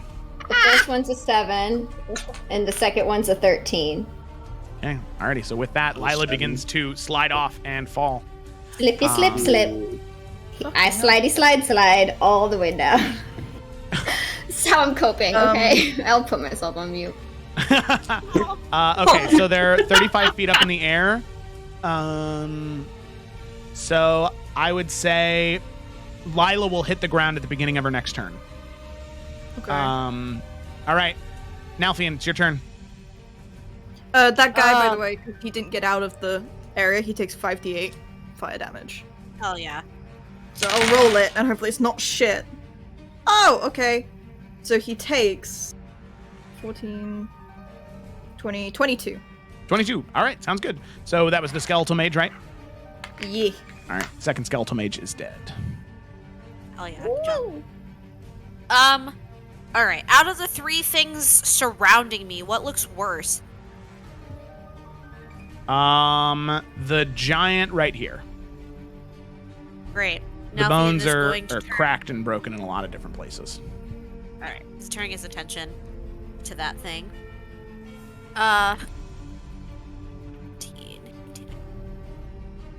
26 to hit for the first one. That hits. Dawn's Wrath. Hey. Second attack. Oof, nice. Nice. Okay, well, with that, the first attack is enough. Nalfian, how does Nalfian Hell yeah. fell this giant? I'd like to say a cool Attack on Titan way, but physically I don't think that makes a whole lot of sense because it's giant. I I think this entire time he was just working on sawing out one of its ankles, and I think with just that final slash, he just literally severs its ankle from the rest of its body, and so it just kind of it's not able to keep itself balanced. You can see it lose it and just fall backwards. And Yorick, you can see that, like, in the way that it falls backwards, the head of the skeleton is about 10 feet away from you as it falls and topples backwards, as its body just crumples and breaks apart as there's no longer that magical energy holding it together. Nice one. Can I see Lila falling? You can, yeah. Fuck it. All right. He's going to take both attack of opportunities and run to try to catch Lila. Woo! Woo! All right. So Skeletal Swarm, that one's, let me see, where are they at? So it will be flanking as you break, and it still has the full thing, too. So from the Skeletal Swarm, Nalfian, that one's going to miss. But from the Skeleton Giant, that is... Sorry, before I do that, can I make my last... I have like 2 attacks still. Sorry, can I do that before I leave? Yeah, sure. They both missed, so... Oh, okay. Well, Yeah. I'm going to try to get that swarm out of the way. Yeah, that's gonna hit. I was on 19. 19 plus 9. That just hits. Yep. Damage. And then I guess I'll save my bonus action to use it to try to catch Lila, yeah? Yeah, so you would just be there to soften the blow and she falls. So that's not anything you would do on your turn. Okay, cool. Then I'm gonna bonus action offhand attack. Run away. Okay. 25 to hit. That hits. Bah. 12 points of damage. Okay. Skeletal Swarm is still in, but there are only like 4 or 5 of them left. Alright, that's fine. Bloop. All right. Now I was gonna try to catch the ball. Okay. All right, you do that. You stand right underneath her, hoping that you have the ability to catch her. So with that, we move to the giant skeleton. Wait, did the giant skeleton get an attack of opportunity on me? Yeah, they both missed. The swarm and the giant skeleton missed. Yeah. Oh, okay. Okay, giant skeleton's turn. Twig, you're the only one who hasn't rolled one yet. Roll a d100. Oh my god, I always forget that it does that thing. I should have just rolled manual, that would have been easier. Anyways. Ooh. 68.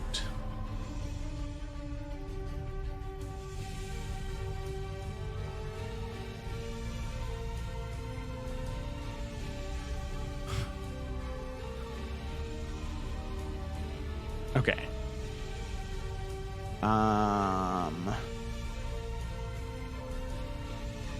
Okay, that's funny. All right. Okay, well, it's its turn now. And yeah, I mean, Nalfian, you ran away, so I did. it's just gonna come to get you as Lila is just beginning to slip and fall. It's gonna make those 2 attacks down towards Nalfian. So that's a 10 to hit. That's a miss, and that is a natural 20, which is definitely a hit. Ooh. Okay.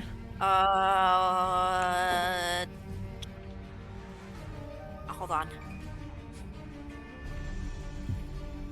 You know what? Do I just take it? Do I do my thing? Did you add my stunner on here? I did. Yeah, it's in features. It's at the very bottom. Do I get this back? Yeah, I'm pretty sure it's once per short rest.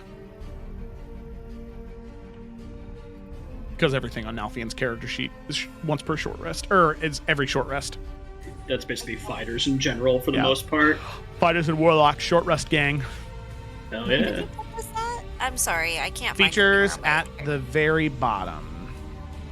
So if you go to your character sheet, I'm not seeing it. and then you go to features and traits, and then you scroll all the way down at the bottom. Dunamanic Stutter. I'm not seeing it. So it's I'm underneath. sorry. It's underneath It's not Sentinel. online. It's underneath Sentinel, Dance of the Dual Wielder, Tough, and then Dunamanic Stutter. Okay. I'm sorry, but I'm not seeing it on mine, but that's okay. Are you in the features Well, and what does traits it do? tab? Yes, dear. Okay. I am. I'm just telling you I'm not seeing Okay, well, it's Okay, there it is. It just now appeared. Okay. You kept saying it like I was dumb. I didn't know if you were on the right page. Yes, you said the name of the page like 8 times. Okay. All right. You using But it? it didn't give me the answer I was looking for. I'm just trying to figure out if I get it back. It's once per short after a rest. long That's rest. what I just once per short rest. Okay, I'm sorry. I'll stop annoying you and I'll just use it. No, you're not. You're not annoying me. I'm just trying to help. Bye. Okay, all right. Uh-huh. Make it re-roll the natural 20. And that is a miss. So that would be like a 16 to hit. Which is That a miss, misses. right? Okay, yeah.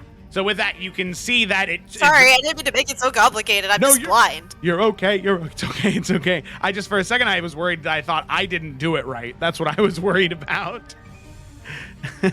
I was just worried that I didn't put it on there correctly because it was giving me some grief when I was trying to add it. So yeah. Sorry. So with that, What are the you hands rolling come. for? Oh, the hands come crashing down. Now, Vin, you. What are we trying to say? Why do I keep getting interrupted? Oh, nothing. Okay, the hands come crashing down. I don't hate you. Stop. The hands come crashing down, but now, Vin, luckily using your Dunamancy, I don't think you're blind. I just want to finish my sentence. Stop. The hands come crashing down. Now, being using the Dunamanning energy that you have, the magic, the mastery of that magic, you are able to cause the creature to stutter momentarily, time rewinding around it individually for just a few seconds, giving you the time to dodge out of the attack as it slams into the ground, creating a small crevice into the ground, but luckily missing you in its entirety. Yorick, it's your turn. It takes 13 damage because it's on that side of the wall within 10 feet. Oh, I needed to mark down where the wall was. It had 15 extra feet. I've been trying to keep track of where it is. Okay. Well, it would have. But it's still within 10 feet of it. It would have, like, even if it moved right here. Where? Right here. Okay, because it was like where was the wall? The wall was here. It wasn't there before when you finished. You moved it. I know, but it still had 15 feet of movement left. New text. My favorite spell. That's New great. text. Full of new text. Didn't it technically have to walk through the wall? I I suppose mean, it was so. Yeah. in the wall already. It can listen. It can take the damage. What was the damage? Ball smoke. Like 15. All right, 15 points of fire damage. Yorick, it's your turn. All right. Like seeing what Nalfine's doing, he's like, "Oh, good," and then seeing like the giant chasing him, "Oh, fuck!" And he's gonna just run over there, and he'll be like, "Just catch the girl!" And he's gonna bonus action transfer his hex from the dead horde to the skeleton, to the giant skeleton. Okay. And then he is going to take 2 attacks. Okay, that's a 24 to hit. Okay. That hits. So for the first one,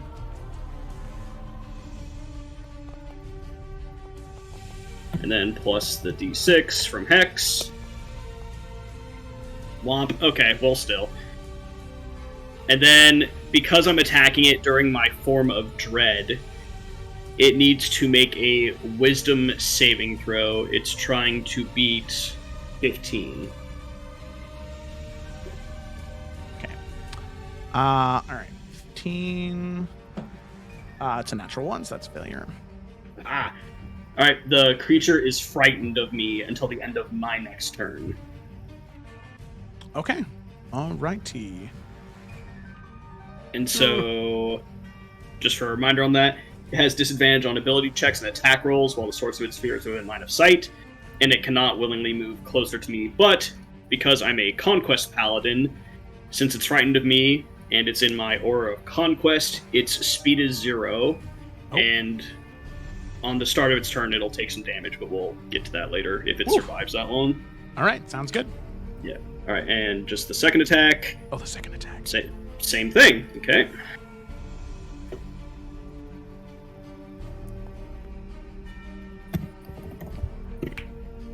So Okay. now you spell roll. 14 points of damage, and then... Damn! Man, Hex was doing so well earlier, but hey, Well, damage is damage. With that, you are able to crack into it a second time, dealing just enough damage to destroy the skeleton. How does he fell the giant skeleton? Alright, I mean, we'll just... Because this... Oh, wait, no, there's still a swarm. But, just for the style points, we'll say that he runs up and just, like, bashes it in, like, the leg to where, like, you hear the bone snaps. Oh, nice. And, like, on its way down with the second attack, York just runs over and just taking, like, the end of his war club, just jams it right into the skull of the skeleton until it just cracks. Oh, nice. And then just rips it out. Heck yeah. Yeah, exactly. Got that. it! As the skeleton then falls and clatters to the ground. Anything else, York? I think he had like 5 more feet of movement, so he'll just move down here. Okay. Not much, but it's something, because seeing he's like, oh, there's still a horde there. Okay. Or a alrighty. swarm, whatever. With that, we get to the beginning of Lila's turn. Lila, I'd like you to make a death saving throw at the beginning of your turn for me. Okay, I'm making it. Oops, no, that's not where it is. Death. Wait. Where do you roll it on D&D Beyond? It's just a Constitution saving throw. Oh, okay. And I still get to add stuff to it?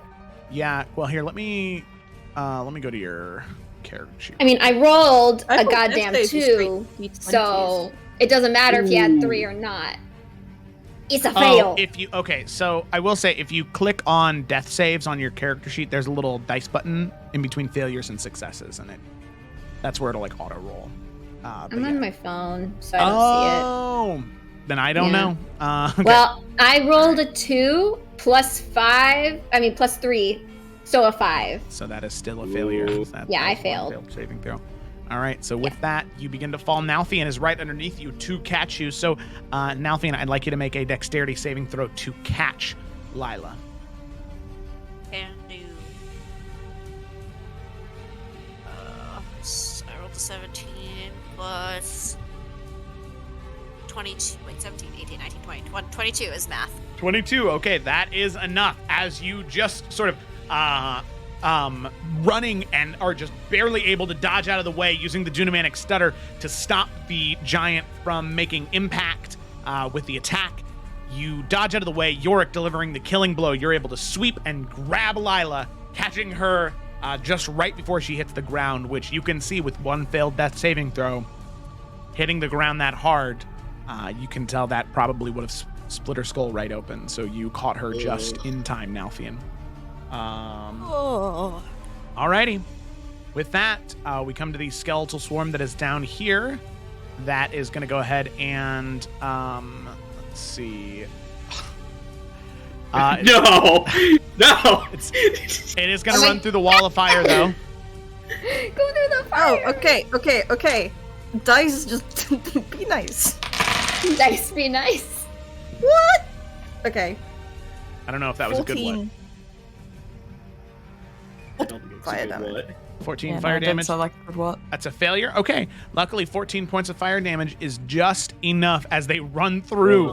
Not very smart creatures. They run through and just immediately turn to ash and burnt bone as they just crumple and fall to the ground. As now, it seems as though all of the enemies have been dealt with and there is no more threat in the surrounding area. As with that, I'll leave you take a breath. Lila is still unconscious, though. Can I run over and do healing word? Yeah, of course. Wait. thanks, fuck. Wait, I have a healing potion, or Nalf has a health potion. Do we want to save that? And, like, he'll feed that to her? I don't know what does more. What will give her more? Well, how many health potions do you have? I have one. Yeah, so it might be better if I do this, and then if we can short Okay. rest or something, then she can at least get healed. Alright, go for it. Yeah. It's not a lot, but at least she's not dying. Yeah. So you'll get... okay, you get back, 9. Woo! Nice. A 9. Woo. I alive. Thanks, fam. All right. With that, Lila, you are brought back to consciousness. And you are a lot closer to the ground than what you were when you went unconscious. She's gonna Now, awkwardly you. laugh. She's like, that was originally a good idea. I thought. And Yeah. with that, go ahead and draw your attention to this guy, who, as all of you are beginning to clump around each other, and it seems as though Twig probably sticking off to the side in the shadow still. Yeah, Twig will just be like behind Echo and Alfian, even though I imagine he's not fully corporeal. She's still like, I can hide behind this. This is fine. So, with that, Lila, Nalfian, Twig, and Eurydice, you can see a man standing in front of you, a man who had fought back against the undead, and now looks to you. And Yorick, if you'd like to describe your character one more time. Yeah, so I will say that he'll drop the Form of Dread since combat has ended. It lasts for like a minute, but he'll just kind of dismiss it, seeing that the combat's over with. So yeah, you see a fairly large man. He's about like 6'2", maybe 6'3", just, built like a truck. He's just a big, strong-looking dude. Like, Nalfian's a basketball player, York's a football player, so there's that. Light green. We got a whole tiefling, high school here. Yeah, I know, right? You can see the tail, and the horns, obviously. He has this kind of like black iron-looking like plate armor with these orange kind of like scarves and cloth that kind of come around it in support. He's got his kanabo, his maul at his side, and he has this very nice, clearly magical helm of some kind. And kind of like looking to all of you, he'll kind of like reach up as if about to take it off, but he just kind of makes this hand gesture, and the helmet almost looks like it just kind of like burns away, almost like it's paper, and it just vanishes to reveal his face with this long kind of like jet black hair that he has pulled back like between his horns and just resting kind of like right at his shoulders. Well, that could have been worse. Yeah, Nalful, like, imagine he was like cradling Lila, and he'll just kind of gently place her back on the ground, and kind of give Yorick a look. Like, he wasn't expecting this person to pop up here exactly, but he does have like an impressed look on his face, and he'll just offer his hand. Yeah, well, we're kind of good at that. Good work, though. Yeah, thanks. So I've heard, Forerunners of Fate, right? Right. And this fits the description of the food we heard about, right, Joe? Yeah, I'm sus of him. Okay. He matches the description. That, remember, the guy said, "Yeah, saved my life." Yeah. That was Yeah. So we're like, good sorry, go guy. ahead, Ryan. What were you saying? No, it's all good. So, you must be, and he'll kind of point to Lila, Miss Tatiana, Mr. Forrester, and Miss Greenleaf, I imagine. Where's the other one? Imagine Twig's just like slowly getting closer, like looking at the party, like, is this okay? Do we like this person? Like, Yuri's kind of gonna look around for Twig to see Shikavida, kind of giving like an encouraging look, like it's probably okay. yeah, then she'll kind of like awkwardly step up, probably to like Yuri's side. Oh, there you are. Oh, I was worried something bad happened. No. Did I get the names right? You did. Oh, good. And I'm bad with names. Oh, right. I'm Yorick Nasine, High Hunter of House Nasine, if that literally means anything to you. I'm guessing it doesn't. Does What that do you ring hunt, a though? bell, Joe, for Lila? Lila, you can make a check with just regular history check. It's pretty high DC Right. though, because this is That's okay. It's a little foreign. forbidden Okay. knowledge. 23. 23. At least root-wise, House Nasine, it sounds to be a name from like ancient Macavia. That much is known to you. You're not sure of the... Oh, well, you know what? Actually, in the past 10 years, it has become something that is more known. House Nasine has been growing more and more in the northern region of Macavia as a sort of royal house.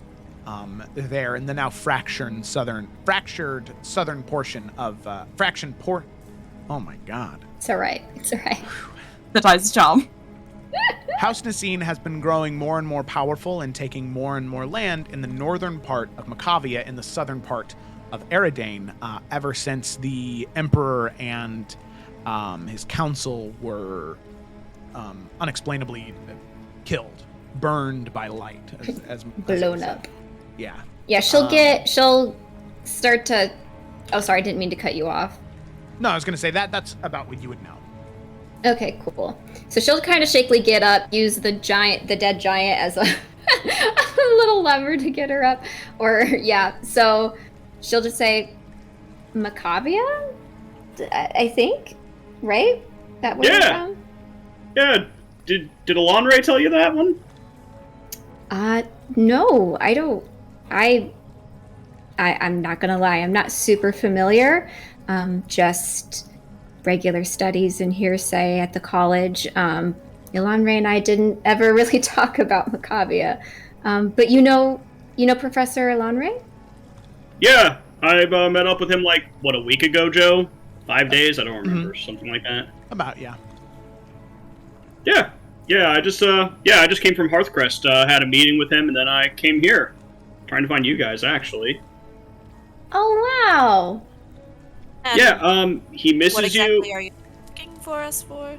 Sorry, not to be rude, but... No, you're fine. Hang on, let me just say this before I forget. He misses you, he hopes you're doing well, and he says that when you talk to your dad about the thing, and Yor kind of shrugs like, I don't know what he's talking about, he said he'd be there to help you through it. Lila's gonna kind of she's shocked how much he knows. Great! Don't mention this to him when we see him next. But yeah, thank you. And following up what Nalfian said, why were you looking for us? So, do you want the long or the short version?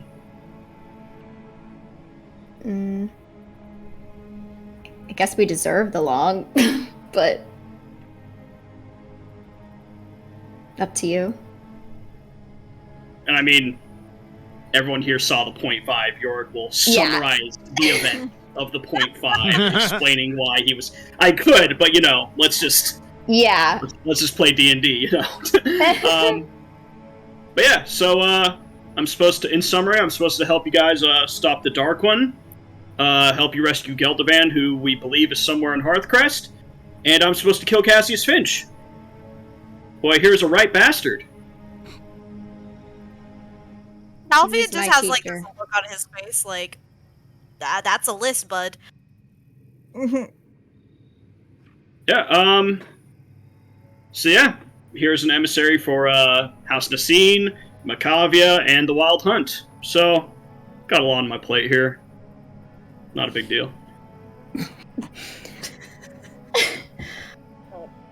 Well, and you know what you're signing up for, right? To prevent the end of all life. To prevent the end of all life as we know it. Yeah. They summarized it pretty well.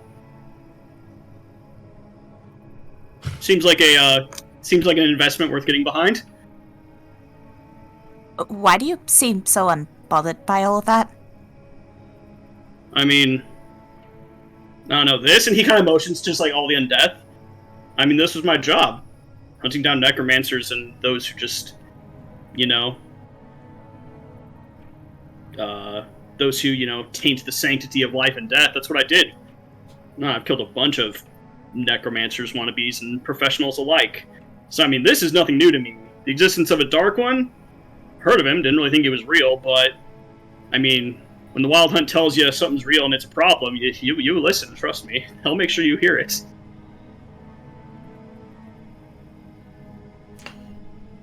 I'll introduce you sometime, you'll understand. And you're willing to risk your life for it, right? I mean, the way they said it was if we don't do this, we're all gonna die, so... Alright. He just kind of shrugs at that, my life's on the line either way. Can Yuri insight him? Sure. What are you wary. specifically inciting? I feel like we've just had a few people come with like good intention that are actually a little bit dodgy, and she's just like, he knows a lot about us, and suddenly just wants to tag along friends and everywhere. help out. So we're just checking. We're just watching out. Sure. That was I lost my skills. Why did I lose my skills? 18. He's here to kill all of you. No, he's here to help. Wow. Rough. Okay. I mean, she's gonna kind of like look to everyone. The help would be nice. Instead of just the 4 of us, at least one more. No? I mean, looking towards Yorick, pretty impressive with that thing. Kind of like gestures towards the mall. Thank you, and he'll, do that thing where he, kind of, rests against his shoulder. Y'all are very impressive, though. Heard a lot about what, you've been doing, so... Very cool. Alright, well, I'm on board. And, like I said, Nalf will extend his hand to shake yours, Yorick. Yorick will shake it happily, give a firm handshake. Yeah, we'll do the forearm shake. No. Like real Oh. bros. For sure. He'll return that, no problem. Nice. If I might As ask, what took you guys so long to get shaking- here? Oh, As sorry. we're shaking hands, by the way, Mhm. Yuri will, under her breath, message Nalfion. And she's just gonna say, he had a devil behind him when we were fighting. Just, let's keep that in mind. Nalfion will message back. Oh yeah, he hasn't won my trust yet. Okay. And he'll just kind of Good like shoot Yuri a quick wink. Okay. So it took so long to get here. I thought I was going to be catching up, but it seems like I got here before you. What happened? We got here as quick as we knew. I mean, what was it? A few hours ago that they learned about this? Mhm. Yeah. We were visited by a king with no name, really, and now we're here. Wait, you only started coming here a few hours ago? We were on our way to Hearthcrest up until a few hours ago. Oh, huh. That's... We had no idea this place even existed until a few hours ago. Which is why Yeah. I feel like the better question is, why did you know how to come here? Well, the witness on the Wild Hunt, they were, keeping tabs on you just because of what you've been doing against House Markhold, and they said they figured you were coming here because all you've been doing is, dealing with Markhold and the undead. So once they found that this was a spot, they were like, well, they're gonna hit here next. And it sounds like they were right, but not at the time. I've been traveling for like a week to get here. Again, no disrespect, friend. You want a little bit more insight to exactly what the Wild Hunt is? Oh, sure. So you know the Raven Queen, right? Y'all heard of her? Do they have her over here, I imagine? Yep, Right. that's... Yes. Good, we got a baseline. So, the Raven Queen, I don't really know, the exact, specific origins of, why or how it happened, but basically, she created these, 3 kind of, pillars or, champions. Each one of them compromising a pillar of the Wild Hunt. And House Nasine basically, served under the Wild Hunt. They used to be a really, really, really big force in Macavia before the Empire took over with, the false god and the cleansing white flame and all that bullshit. Anyways.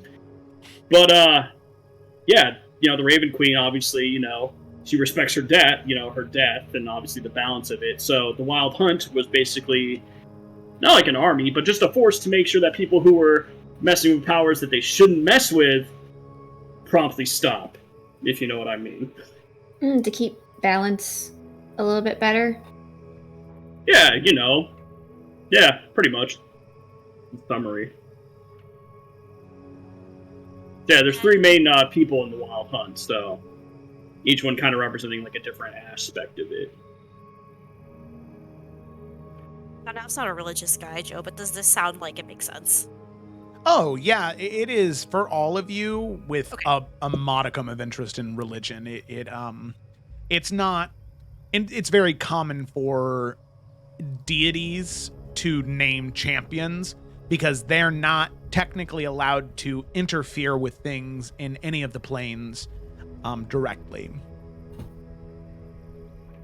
They can, it's just that then their counterpart or the opposite or an evil entity is then able to establish balance and reestablish balance and then interfere in a way that they want to. So champions is the way that they do that. Well, I would warn you what you're getting into, but it seems like you're plenty prepared, or at least way more prepared than I was. So, welcome. And get ready. Because this should be a door somewhere, I think. And York, like, looks around. Are you sure? yeah, and Lila's going to start to inspect the runes and everything, and try and, like, figure out at least the start of this puzzle. Yeah. Mm-hmm. Yeah. By the way, you're bleeding really badly. Yeah. Do you want to, like, sit down first? Lila, we could rest before we do this. You did fall a good 30 feet from the air. Yeah, but you caught her. That was badass. That's not the first time. Well, maybe if I could just get a look so that while we rest, I can think about it. A look, and then we rest. She'll give a nod. She won't fight it. But she really wants to see these runes, like, a lot. She's not going to stand in her way of that. But...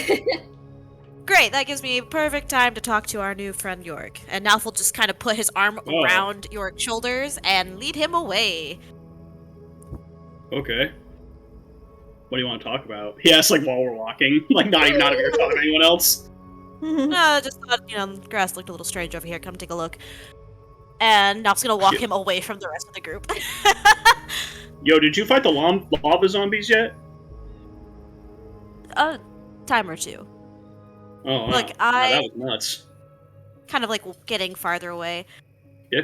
There's no offense, and it's certainly not a threat by any means necessary, but we've been burned a few times.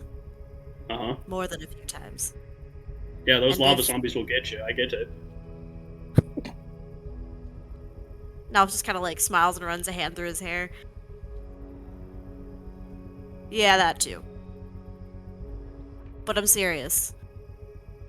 People have joined us many different times, left us for different reasons, gone their own way, fighting the same fight we are, going separate direction altogether, but I don't know you, you don't know me. And if you're on the same page, we could use the help. Right. Right. But if you do anything to break this temporary trust, I'll kill you myself. And he smiles. I mean, you said that this wasn't going to sound like a threat. I'm a little confused, because that sounds like a threat. Oh, no, friend, it's a promise. No, that's definitely a threat. I mean, it's fine. I have to look out for my own. And if you want to be a part of that... Gestures his hand again.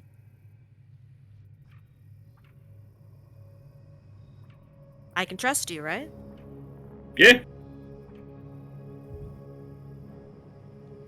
Alright. You're gonna leave him hanging or gonna shake his hand, Ryan? Well, you just said motion to hand. I was like, to do what? Yeah, no, he'll shake it. Okay. Anything you want to ask while we're here, just the two of us?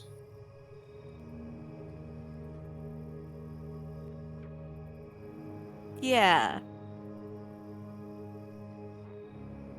This again. We just met. Maybe a little informal to ask, but any baggage we should know about? No, I came from a pretty happy home life. I mean, you know, House Nassim didn't always have the easiest of times, but things have been going pretty well lately, so I was kind of born at a lucky time when you think about it.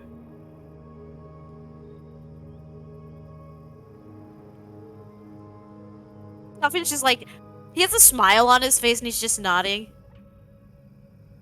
Alright. I'll just pat Yorick on the back.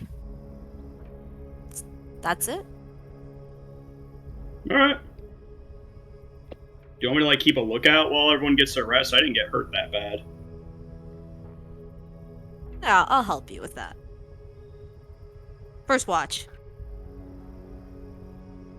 And Nalful kind of like, he has kind of a coy smile on his face.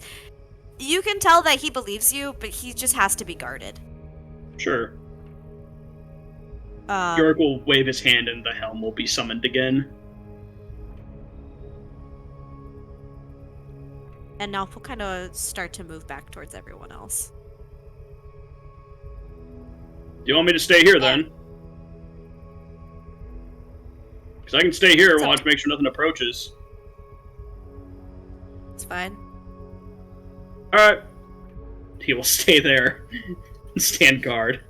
Falcon's like, fucking, what? Few crayons short of a full box?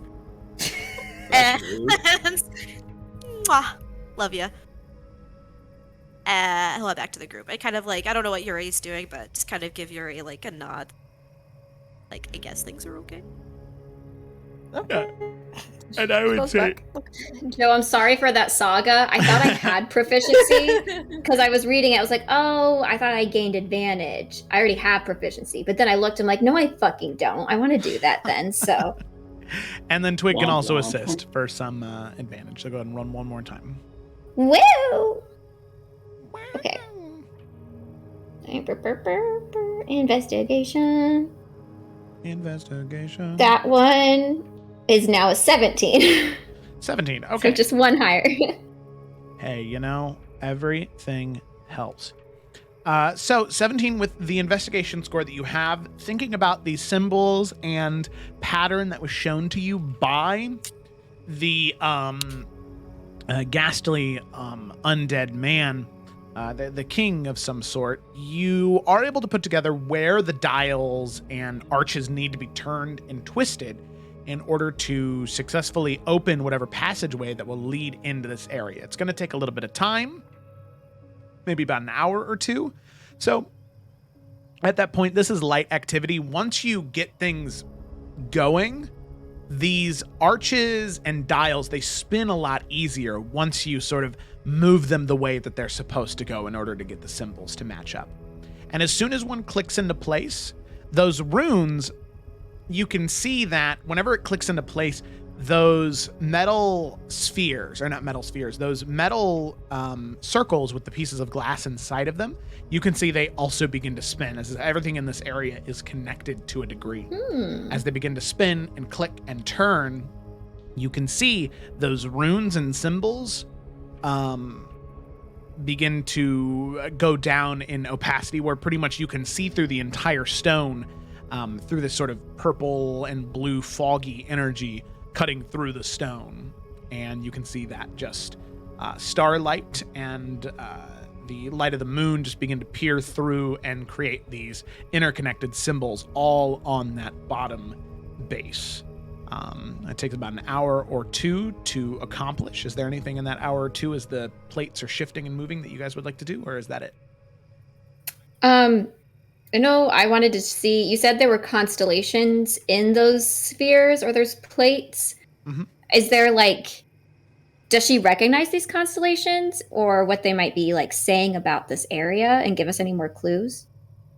Or you said it was like a map, but like, does it say anything else about like what's going on? Mm-hmm. So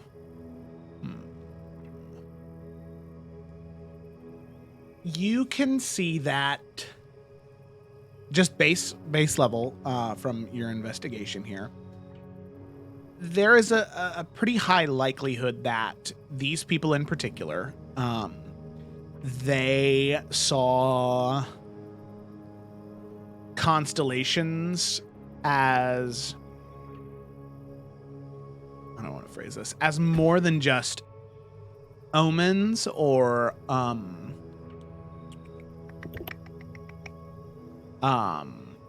messages or memories of heroes. You can see that just from the way that things are set up and translating some of these runes, it seems as though they saw, just from the knowledge you have of star signs, they saw constellations more as gateways. As each constellation, as you know, and each star is that of some type of soul or spirit that at one point in time was magnificent, was gleaming and shining in life, and then in death has been emblazoned into the astral sea to shine throughout all the realms. Just from what you're gathering here, the way that these are shining, they're channeling that magic into these runes that are significant of travel and displacement and movement and teleportation and symbols for different planes of existence, some that Lila doesn't recognize. So you are gathering that whatever this society was, their society must have been twofold between this sort of astral, like constellation magic and that of their sort of ties to what it means to be a cleric. Okay, cool. That's really cool. And then the last thing, you said one of the giants got like a third eye? Yes. So this doesn't seem like Lila, but it kind of is. She would like to go, because it's got to be innately magical, like inspect that too. And is there any way like we can like preserve or take a sample of what that was or that magic is or anything to use later, maybe in like put it in an object or something?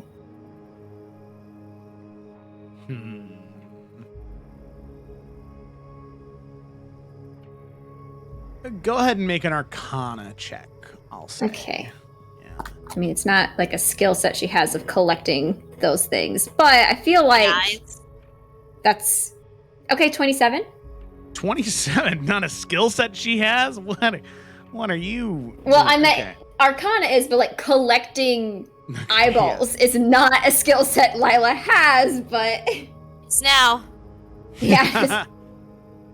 So, I would say with a 27, man.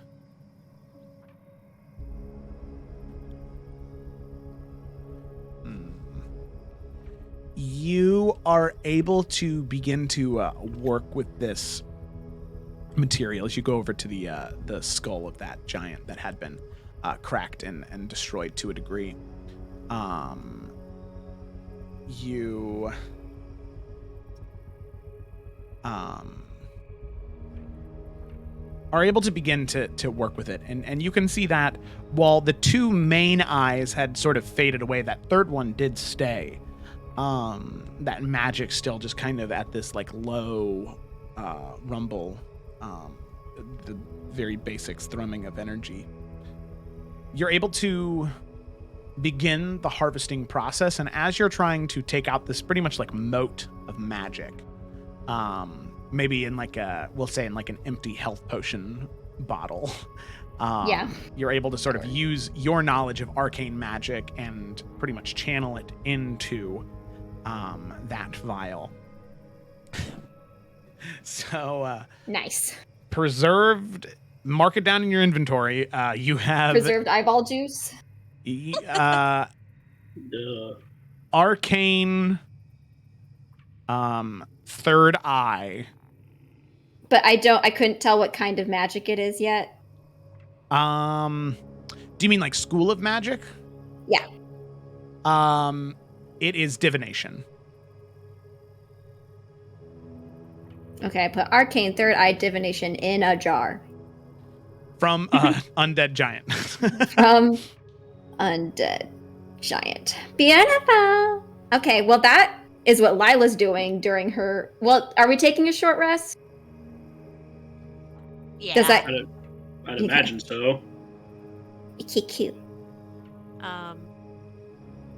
Nalf's gonna go over to Eurydice and just kind of quietly under his breath just say, "So, what exactly did you see?" It was like a chained devil or something. It was like gnashing and biting at the things around him. But it was like working with him. Right, and your professional opinion kind of winces when he says that. What does that mean? I don't Or do you think it know. means?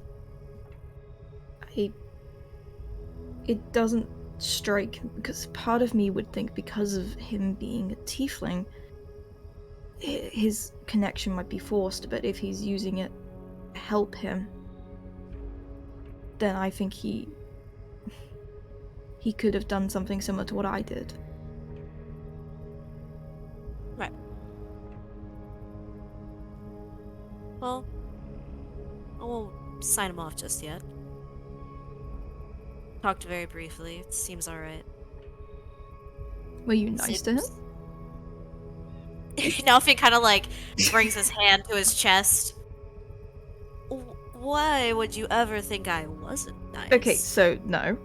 I'm gonna go chat to him and just get a feel for his personality, I guess, in a much more welcoming way. Listen, I just made a very nice promise that if he breaks any of our temporary trust, we'll just have to kill him. It's fine. Okay, well, That we was will, but friendly. you don't have to tell him That's that. understanding. Oh, well, I have to be honest. Hun. I think I was very welcoming.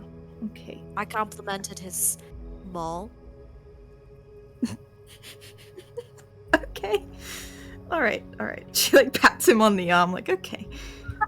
Bear it in mind. I'm gonna go chat to him. Alright. She like Now, hang on. kind of rubs Wait her temples. What, sorry? I said Nalf's gonna go hang out with Twig. Okay. God. You play a card game. Oh yeah, we will. I will say, Twig, just for the duration of this short rest, she'll just have, what is it called? The little thing for familiar, but with wild shape. Wild companion, of course it is. She's just gonna have that out, just like a little squirrel, just like on her shoulder, just constantly looking at Yorick. Just keeping watch, just in case. Mean muggin'. Hey, how you doing? Alright. But yeah, she's down for cards. Yeah. I'll try to distract her with that. Yuri wants to go chat to Alright. Yorick. New friend. But Also- she's gonna approach much nicer. Okay, he wasn't mean! You said you were gonna kill him. Like, don't break our trust! Who says that to everyone? It's still not Yeah. a nice thing to tell someone. Alright, I'm sorry. Oh, it's fine. Alright. So you said Eurydice's coming over? I was gonna let Joe say what he wants to say first. Oh, no, I was just gonna say you're to see you make your way over there. That's all I was gonna say. Oh, okay. As she's coming over there, Lucky is gonna... So the spear is gonna shift to Lucky, in his, like, golden retriever form. She's gonna kind of send him, like, a little bit ahead of her, and she's gonna kind of walk up to Yorick and go, "Hi! I hope you like fiery dogs." He doesn't actually burn. He's actually quite soft. I like to think so, at least. I can burn things, but I typically don't if I don't need to. Fire doesn't bother me much compared to most people. And he'll reach down and pet Lucky a little bit. Oh, thank you very much. That's very kind of you. No, you're welcome. Okay. He's very polite and can talk. Yeah. No, he's lovely. His name's Lucky. Yeah, he's very cuddly and he's very nice. He can also Yeah. become a spear and a knife and lots of things, but mostly he likes being a dog. Wow, that's a lot of things that this... I mean, what's his, like, normal form? Is the dog the normal form, or is the spear the knife the normal form? Oh, well, he's kind of a weapon in a way. He's like a way for me to channel magic, sort of. And I guess the natural form is as a blade, but he prefers being a dog, so I try to have him as a dog as much as possible. I've enjoyed the spear more lately, but I think it's just because I'm helping. Oh. Rad. I still like being a dog, though. It's fun. Having the paws. It's a good look on you. Yeah, I was just wondering if you like animals. So. Oh yeah, animals are great. Lawrence is back over there, and he points to, like, actually the opposite direction of where he is. That's my horse. Oh, nice. Yeah. We can talk to animals. So. Oh yeah, so can I. Oh, really? No. Oh. just Lawrence. Just. Does he talk back? Yeah, all the time. Can you Never shuts up some days. Saying? Hmm? Can you understand him? Yeah, of course. Okay. She's alright. So, you were sent here to come and help us fight the Dark One. That's what you said. And you knew about Geldervin? Yeah. Yeah, you, let me see if I remember this right. You talked to Day... Sorry, he wouldn't say Day, because that's like a name you guys had. You talked to Asmodeus, and you asked him to watch over her, and so apparently he took her to his keep, where she was safe, but he's apparently having a really bad time in hell right now, so his keep got taken, and so she got taken as well by House Markhold, who's now back in possession of her, is my understanding of the situation. Got it. Yeah. Okay. Yeah, I hope she's alright. I mean, I hope so too. Because I was trying to keep her safe, and I feel like this has backfired horrendously for her. Hey, I mean, you know, things happen. So, just, I don't want to overstep boundaries with you or anything, but I was just very curious. Familiar. Okay. But I noticed the form that you had behind you earlier. It looked like a devil, sort of. Oh, you can see Craig? I'm sorry, who?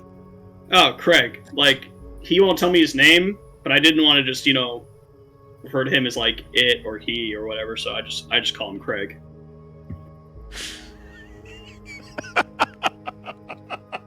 He doesn't like it, but he won't tell me his real name. Okay. So, how did you get Craig? How did I get Craig? You alright, Joe? I'm fine.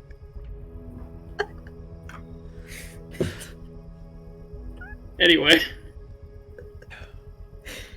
Okay, Yeah, I mean, that's a longer story, but I mean, you know what you guys have tieflings up here, right? Yes. Yeah. Right, so you know the deal. Yeah. Right, so, there you are. I mean, you know, so, like, I mean, like, you used to be, like, I don't know, you and Asmodeus were something, right? She didn't really elaborate on your guys' connection, but you had one. And you made a deal with him, obviously, so... Regardless, but you two had that connection. My devil is named, and Joe, correct my pronunciation if I get this wrong, Avintahala. Yep. Nailed it, alright. Do you know her? I don't know most of the devils personally, so no. Okay. I don't know. I've heard of Asmodeus, so I'm just checking. Anyways. So yeah, so... Anyway. So anyways. Yeah, so she's not a big fan of the Dark One, right? She's basically like, hey, all these idiots in hell are fighting over, like, the power and the land and all these souls that they're going to have, assuming we win. She's not so convinced that we're going to stop the Dark One. So, from a really young age, she started training me how to fight, right? Because I can do stuff up here that she can't, basically. And so, that's where a lot of my strength comes from, is, you know, she actually trained me how to use my weapon, how to cast some spells. And yeah, that form that I take is also part of her power that I have with my connection with her. Right. Okay, that's interesting. Yeah, it's wild. Yeah, no, I never heard of something like that. But I'm glad it's working for you in a positive way. I mean, she's a right bitch, don't get me wrong, but... I mean, most devils are. Yeah. But, you know, she has her moments, she's alright. The devil is all right. I mean, I've heard way worse stories about other devils. Okay. Yeah, no, fair. Good to know. So you can... I'm guessing you can do the, Force Blast type thing. You mean Eldritch Blast? I didn't fucking know if I had a name! Like, in setting. Like, I see. Like... Yeah, it totally does. Yeah, hang on. Just call it up. Alright. Until he'll channel the magic, and again, it's the same magic that you, like, Yuri would recognize as the Eldritch Blast, but instead of it being how Yuri fired it, because I don't quite remember it, it basically forms these two just, like, black and red, like, energy swords that fire forward and just, like, blast. And he'll just fire forward and let them kind of, like, fizzle into nothing. He's not gonna, like, strike anything with them. Huh. The other three of you look back and you can see the Eldritch Blast doesn't hit anything, but you just hear the fizzle and detonation of the magic. Yeah, that one. Yeah. It's been a while since I cast one of those. Well, great. It's good to know. Sorry if we're being a bit weird. We just want to make sure that everyone's safe and working together and nothing bad's gonna happen. You know? Yeah, and you'll kill me if something bad does happen. Don't worry, I got it. Okay. Nalfian's a little bit, he can come across... Yeah. Yeah. Yeah. But Yeah. he's actually much nicer than that. No, he seems like an alright guy. I mean, he caught his friend, you know, while there was, like, two undead giants, like, smacking him in the back. So, I mean, you know, to prioritize someone's safety like that, you know, that's admirable. Yeah. No, he does things like that a lot. Yeah. Well, great. Good talk. I'm glad we got some of that stuff out there. Yeah. Do you want, like, company whilst you're watching out, or are you one of those people that prefers to just kind of stand alone? I'm good either way, you know. Always got a lot I'm thinking about, so I'm fine being here alone. Someone wants to hang out, that's cool too. But I have my own questions, since you're all asking a bunch of me. That's fair. Yeah, so Asmodeus, what's up with that? That's not a small name. Oh, okay. Yuri just has this look of like, oh, and she like takes a deep breath and goes, right, yeah. So I'm something called a Dawnbreaker, which Yeah, they mentioned that. Yeah, basically means I have this kind of light, this kind of like powered stuff that I can use to kill the Dark One or like their servants and like fight against it. Asmodeus kind of saw that coming, fucked around a lot, and messed up a ton of stuff in my life, which was fun. Then manipulated me into thinking that actually my power came from him, didn't. Mm-hmm. And then eventually we kind of figured out that he was bullshitting me, and I managed to break out of that control and get access to the power I was meant to have rather than the stuff he was just kind of funneling through. Uh-huh. So that's mostly that. See, Honestly. yeah, Aventahal is not that bad in comparison, is she? No. I'm just saying. Yeah, no, I'm sure she sounds charming. I mean, she did drop me in the Um, demon waste for 3 days and told me to survive as part of my training. That was a pretty dick move, but Oh, that's... I did get stronger because of it. Honey, that's not very nice. Oh yeah, but you know. You ever been to the demon wastes? It's a bad place. I don't think so. I mean, I can get from the name. Doesn't sound I do not ridiculous. recommend it. No. Yeah, no, Asmodeus just kind of made a lot of threats against my friends. And actually, Joe, Yeah. so Eurydice originally had that like triangle kind of burned into her hand. That's gone, right? When she broke the connection with Day. There might be a little bit of a scar remaining, just as like a memory that it was there, but it's not Okay. the full extent that it was. No. Okay, then she'll like show Yorick, like she'll point out the wrapping. She has this massive fucking burn that like kind of looks like a wrapped around like snake or like kind of like dragon type thing around the entirety of her left arm, going all the way down, and then that like slight scar on her palm. And she'll like, kind of show and go, yeah, Day kind of threw a bit of a hissy fit and was like, well, if you don't want to work for me, I'll just take your power. And this was the result of that. Huh. That looks like it hurt. It did. But, I mean, apparently he's having a much worse time than I am, so. Yeah, it sounds like it. Yeah. Any more questions? No, but can you do me a favor? Hmm? And he'll open up his bag and rummage through it and pull out a few things. And I'll find like, here it is. And he pulls out a scroll. Can you give this to Lila? It's from the professor. Okay. What is it? It's a spell scroll. Something that's supposed to help against servants of the Dark One, but only servants of the Dark One, apparently. He's gonna teach it to her when she, like, gets back, but this is a just-in-case type thing.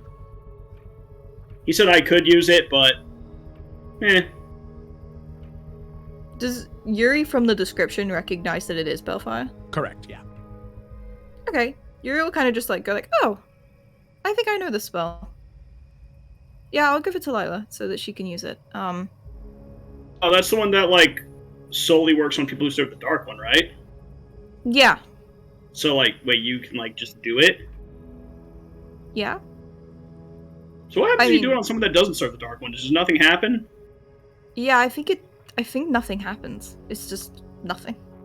Oh, so you could do it to me to prove that, like, I'm not a bad dude.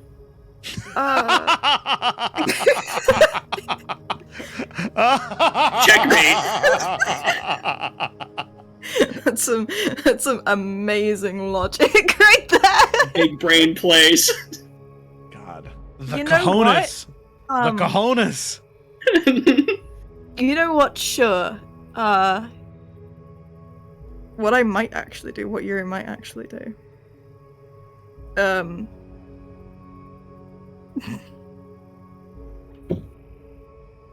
Okay. She'll tell him to shut his eyes. You don't want to do it when everyone else is around, or are you gonna, like, punch me? Why would I punch you? Look at me and then look at you. Why would I punch you? I don't know. Maybe you'd think it was funny. I've had people smaller than me punch me before. I'm not gonna lie, it was pretty funny when it happened. It's, you'd had to be there, though. That's, okay, just shut your eyes. Alright, he'll shut his eyes. And literally, all she's gonna do She punches him. is is cast light in his face, like the cantrip, like just hold her hand out and kind of cast it right in his face, and then use prestidigitation to kind of create like kind of a weird sensory effect, basically. And then pretend that she cast Balefire. Real quick, make a deception check. Yeah, let's see. My deception's pretty fucking good. And then Yorick, this is just going to be your passive insight, so 16. I would say you'll probably win. Oh, fucking yeah. That was a 27. Yorick? 26? Yep. You just got hit with Balefire. Yeah, dude. I've never seen it cast, so there's something to compare it to. It's good because you know that the Dark One is the father of lies. So he could have been deceiving you this whole time, but you now know that he wasn't. Ah. You just hear York whisper,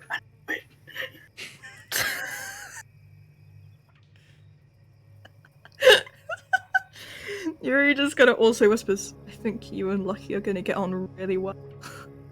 hey, he seems great. Oh, you Open my seem eyes great now. too. Oh. Yeah, yeah. You can open your eyes. If you wanna, We trust you. Is that? Oh, okay. Oh, I thought he was asking What? me. Sorry. Are you asking you? Wait, sorry, if he what? if he could open his eyes, because he said, "I like him. Can I open my eyes?" And I thought that he was still talking about Oh. me. Well, I was asking Lucky, actually. Oh, yeah, you can. Oh, Right? thanks, dude. He looks up to Yuri like, was that the right call? yeah, she just nods. Okay. Nice. I assume we all saw this, right? Yeah, all of you It's did. fucking real file, okay, yeah. Ah. She Oh, didn't actually fake cast Balefire. Balefire. She pretty obviously just cast Light. Oh. Damn. Okay. Alright, Wow. so you can vouch for me to everyone now? yeah, sure. Excellent. Cool. I'm glad we're past that weird stage already. Okay. Yuri's gonna take she's gonna take a seat, just kind of sit down with her back against some of that stone, kind of near Yorick, so he's got a little bit of company. And have Lucky just kind of chilling out, and she'll pet him, but she will under her breath message Nalfian, and kind of be like, "Is this guy for real?" Yeah, I was trying to figure out the same thing. I think he is. You guys some judgmental ass people in this group. She's confused as fuck. He's optimistic. She messages Nalf again. He reminds me of Lucky in the nicest way. Well, I think, all things considered, that's the best we can ask for. He seems alright to me. I'm gonna keep an eye out, but he seems alright. He seems okay to me too. Especially intention-wise, he's fine. But I'm gonna keep an eye on this devil stuff.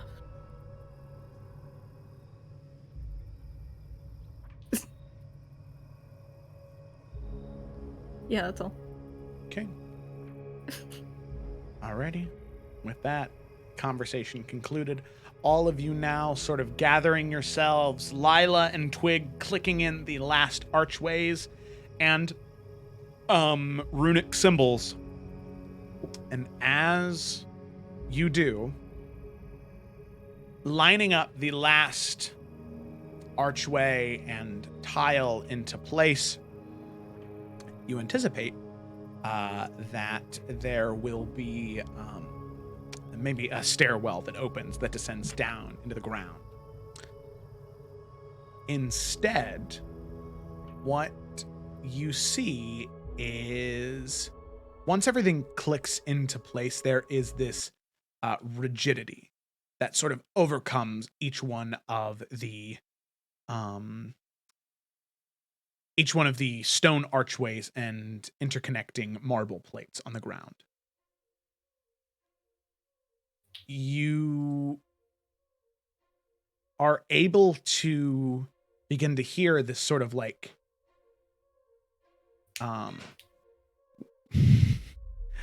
clattering downstairs. Sorry, Kayla just was banging something downstairs. You can hear this low thrum begin to echo throughout the ground. All of these interconnected tiles and runes begin to peer down onto the ground as the constellations, the star and moonlight cast through them, creating this intricate symbol on the ground where all of you are standing, having just clicked the last piece into place. And you can see that once they all line up, the symbol is formed. There is this glow that overtakes the area. As spanning out 60, 70 feet from that center focal point, there are these runes that just begin to alight all on the ground.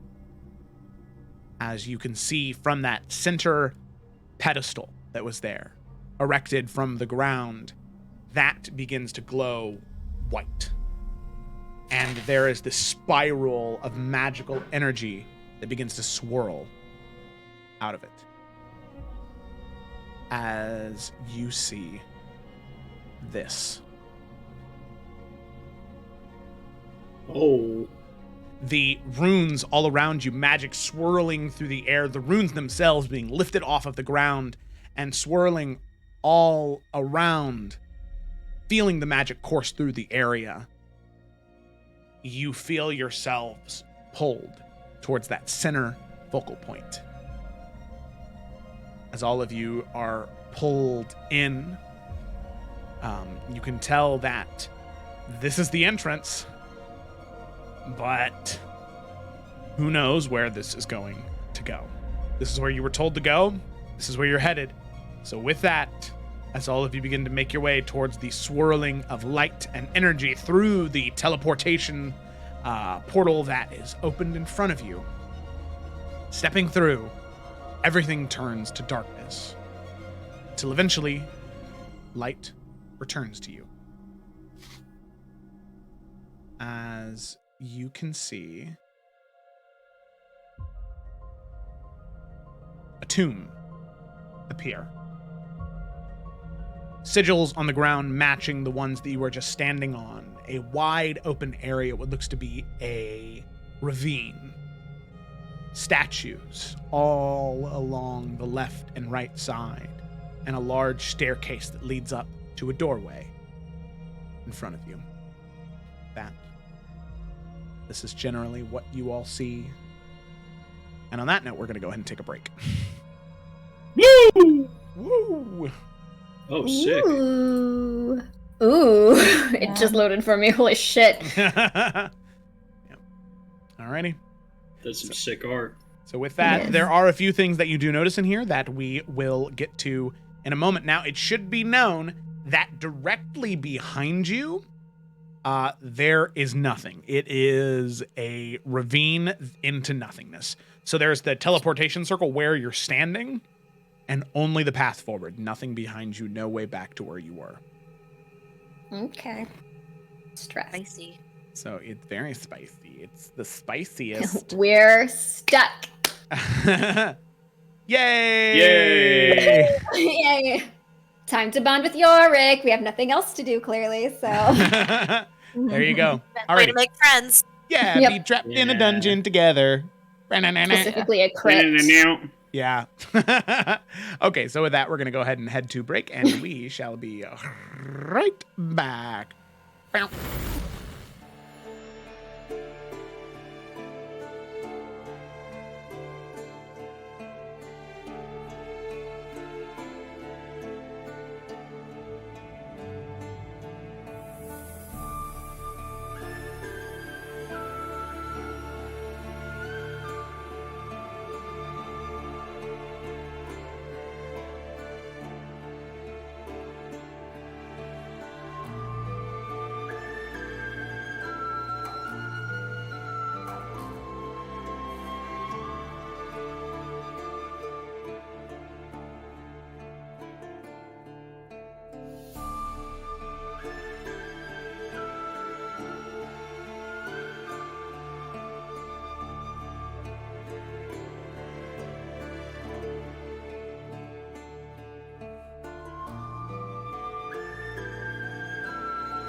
We're back. Ba-da-da-da. Let's dive back into the session. Picking up where we left off. Our group of adventurers had found their way into this mysterious crypt, having just been entreated several hours ago by a mysterious, ghastly entity to cleanse their crypt, knowing that the cultists of House Markle, these individuals that twist the meaning of death and life to whatever shape they want it to be, has infected this area, this final resting place of this ancient kingdom. You could tell in that man's voice there was malice and contempt and spite for these cultists that twist the concept of life and death to whatever they want it to be, as opposed to respecting it. He told the party that should you cleanse the crypt, you may have armor and a crown that belonged to him, wielded by a powerful cleric, and strengthen their connection with their deity. On top of an enticing promise of powerful artifacts, the idea of being able to remove more undead and more cultists of House Markle is never a bad thing. So you do just that. You make your way to the gate that will lead you to the crypt you need to go to. On your way there, and during the fight of the hordes of undead that were outside of the crypt, you notice a man helping you fight, a tiefling man by the name of Yorick Nassim from the mountains of Macavia. This man informs you that he was sent by an entity known as the Witness, as well as an entity known as the Wild Hunt, as well as an entity known as Aventahala, a devil from the Nine Hells. All three of these entities instructed Yorick to come here to aid all of you in your quest against the cultists of House Markle, and that of the Dark One and his 13 Forsaken. You are apprehensive at first, as the party has been burned many times by dark friends and agents of the Dark One attempting to do his bidding, but it seems as though, as far as you can tell, Yorick is harmless to all of you. Judging from what he did to the skeletons, he could definitely hurt something if he needed to, but at least towards all of you, he seems rather harmless. And a little, not rough around the edges, a little smooth around the edges. He's just, he's a really, really swell guy. And definitely it's one of those, yeah, he's very much a teddy bear. One of those situations where the menacing appearance on the outside does not match the personality on the inside. But who knows? Because Balefire wasn't cast on him, maybe he is a dark friend and he's just a really good actor. Maybe it's John's 13 and I got Ryan in here for the long haul. So that's why he didn't say anything.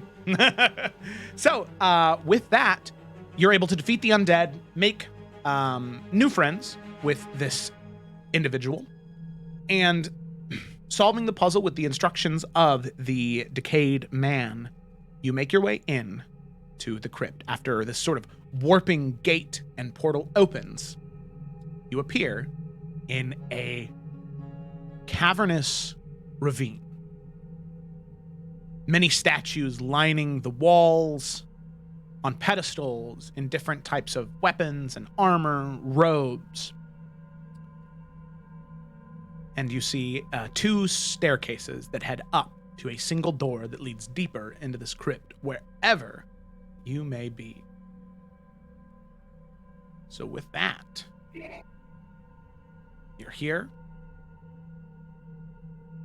and the rest of the journey is up to you. Now, I will say that as you're here, there are a few things that you notice right off the bat. In this area, underneath some of the statues, there are tombs. And one of the tombs is broken. Open. The lid of the tomb has been thrust off to the side, cracked, where it looked as though something or someone opened the lid of that tomb and shifted it off to the side. Now, as you go to investigate it, you can see that it is empty. And you can see that the statue above it is that of a some type of holy man, some kind. A cleric of a sort wearing robes with a... Oh, get out of there. What are you doing? What are you doing? What was that? Does it match the ghost that we met, though, correct? No, it does not. No, it does not. There we go.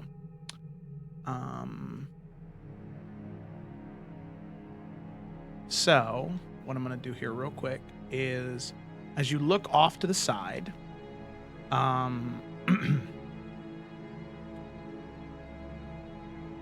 you can see the lid of the sarcophagus, or of the tomb, is broken and shattered, and some of the text that was on there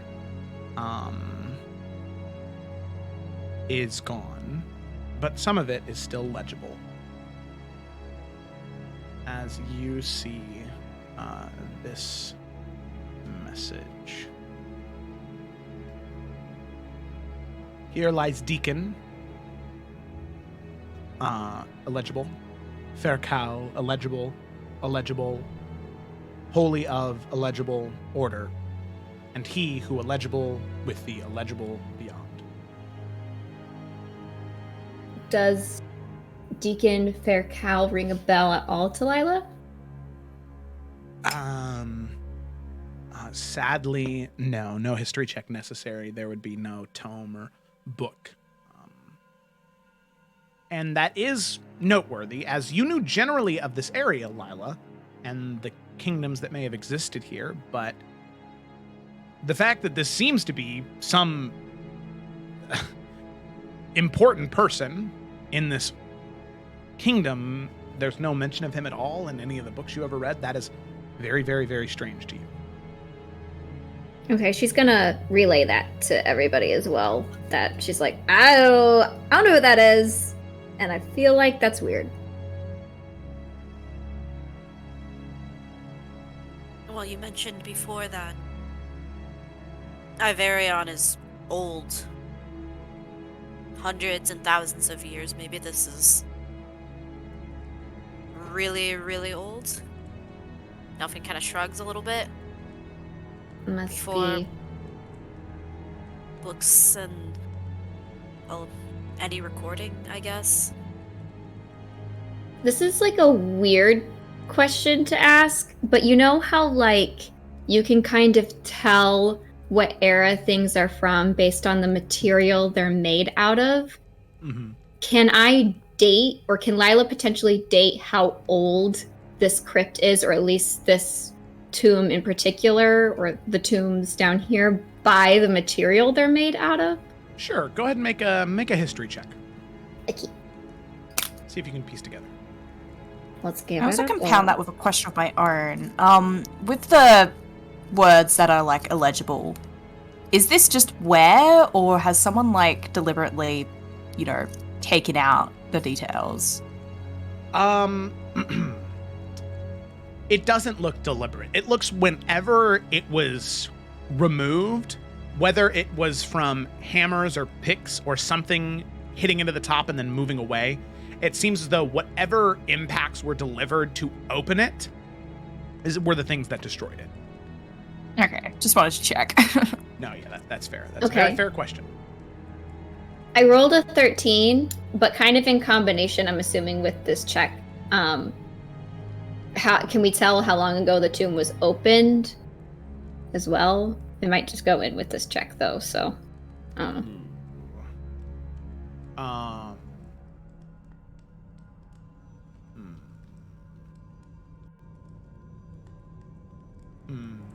It's interesting.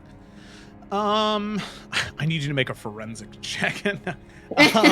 So Just for prints. no, I would say that the material is some type of composite of not just marble, but you can see these thin veins of green throughout them. So it seems as though in some way, shape, or form, for these tombs in particular, they're like this hybrid combination of jade and marble. So instead of like those darker like taupe veins through marble, they're green instead. Very, very pretty to look at. And you know that it's a material unique to the mountainous areas of Iverion. So at least the materials that these are made out of were sourced from the same place you were at. In terms of how old they are, the material is so expensive nowadays that it's just, I mean, unless you are Duradine Dupree, you know, and you have all the wealth in the world, well, you had all the wealth in the world. That dude's fucking dead. It's just not attainable. And there's no really good justification for it. Now, in a different time, when it wasn't nearly as rare and there were more mines that were available, yeah. I would say Lila would know the most active. The mines for this type of marble would have been more active. Oh, maybe 1,500 to 2,000 years ago, right in that range. So 1,100 years before the settlers ever arrived. Okay, so she'll kind of relay that so that we know I mean, we already kind of knew how old it was, but like, this seems like that. When was it open, though? So, judging from the dust and the materials that have settled in other places, and this is definitely, I don't want to say recently disturbed, but at least within the past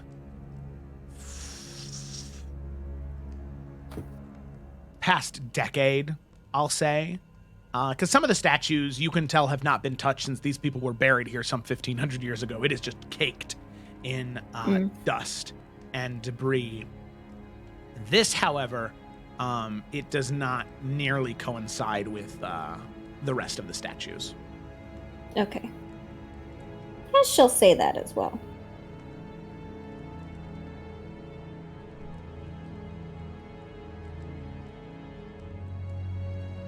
Yeah, this is beyond Nalfian, so he's just keeping an eye out. It's not his realm of expertise.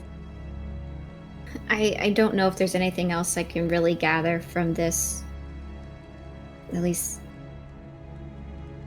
not right now. Well, I think we should probably Sorry, get go ready ahead, to Ray. move forward, yeah? Yeah, Yeah, let's go. Just because we know that House Markle has been using this, and we don't know if they've actually gained access, though I'm imagining they have, gonna just recast Pass Without Trace on everyone. Just in case. Okay. Can I do one thing before you do that? I don't know, what do you want to do?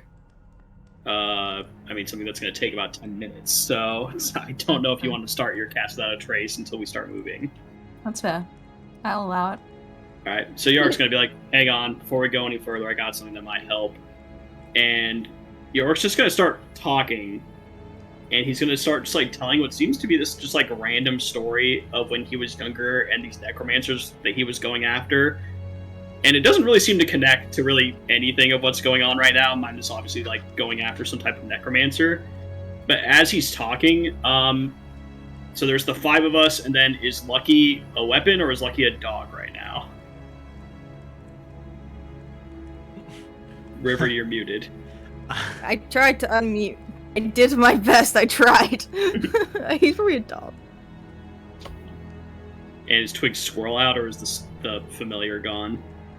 Oh no, the familiar is still there for like another hour. Okay. So yeah, as he's talking, you all start to feel this kind of like magical energy almost just start to like coat you and your skin, and it'll also get the squirrel, because why not? Lucky seems more durable, I guess. And after like 10 minutes, York will use his Inspiring Leader feature, which gives every single one of you, plus the squirrel, 12 temporary HP. Nice. Oh. Appreciation. Wait, You're does welcome. Does temporary HP stack or does it? Oh, it doesn't. It does. It does not Does stack. Then I can't have it. I'm sorry. Well, then it goes to Lucky, I guess. Give it to my dog. Everyone Sure. has temp HP now. You said 14 or 15? I said 12. I was thinking I misheard horribly, but okay. Well, Lucky will graciously Everyone- accept. Except Lucky is technically an artifact, so he doesn't have any hit points. Whatever. He has can't them now. double He stack has it 12 on of anyone. them. What about my pseudo dragon? The Tanir, that's right. Tanir's been like, is this what you guys do all the time? Sure, it can go into near. Why not? Oh, thank you. Ooh, that's nice. Those were nice words. Thanks, dude. Appreciate it. You're welcome. I've been told I have a way with words. Yeah. Yeah, he gets it. By who? His little Sorry, what like, was that? his little like pseudo dragon like fork tongue comes out a little bit and like licks his eyeball and then goes back into his mouth. Exactly. Oh, God. Hey, I'll take it back if y'all don't want it. If you're gonna be ungrateful about it. No. no, I greatly appreciate it. That's a great speech. Thank you. Thank you. Persuaded. Let's move on. Yeah. Dalf will lead the way. It's kind of, gesture for Yorick to take the lead with him. All right. Okay. So you can see that there are other statues and crypts off to your side, most of them undisturbed. Just walking past them. Any alarms or traps? Make a investigation check. Do dirty 20. Okay. So looking around in this immediate area, it doesn't seem like there are any alarms or traps that are intentionally set to come after you. However, what you do see is that on some of the statues, you can notice that there are these odd creases and cracks in them that don't seem to be natural. They seem to be like they were made that way. Some of which in particular that draw your attention are on the statue of that deacon, where you can see that it seems as though there are arms and shoulders that are meant to move in a specific way. Right now, the statue just has his arms folded over his chest in a cross, or not in a cross, in an X, across his chest, but you can tell that his arms and shoulders can move to change the positioning of his hands and arms. Yorick will point that out. Yeah, that's that looks like it's been built with a secondary purpose in mind. Not sure exactly what, but some. We could try moving it. Are there other statues in the room, right? Or is this the one that looks movable? Some of the other statues look movable as well, but this is by far the one that is the most noticeable, especially considering the grand nature of the What tomb is he the was buried in. position the other ones are posing with? So you can see that some of the warriors, they tend to have their swords at their side, shield down at their side. Mages, they tend to have their arms in that cross across their chest. But for any of the clerics that you can identify wearing a similar, not nearly as formal regalia in their statues, their arms are meant to be pushed up and out towards the sky. Do you want me to give it a shot? I mean, just in case it's trapped. Yeah, I mean, Go for it. might as well while we're here. Alright, I want to step back just in case, but he'll go over and he'll start trying to figure out how exactly they move and trying to put them into the matching position that he's seeing. So it takes a couple of seconds just to nudge it to get it to unloose, but eventually you crack, and then it grinds into place. You move both arms so they're facing up, and as soon as you lock the second arm into place, you can hear the shifting plates of stone begin to move. And from the crypt, the tomb that had been broken open, that had Deacon Faircall in it, you can see a small pedestal begin to rise out of it. And sitting atop that pedestal is it could be a velvet pillow, and then on top of that is a very odd-looking mechanism. It looks...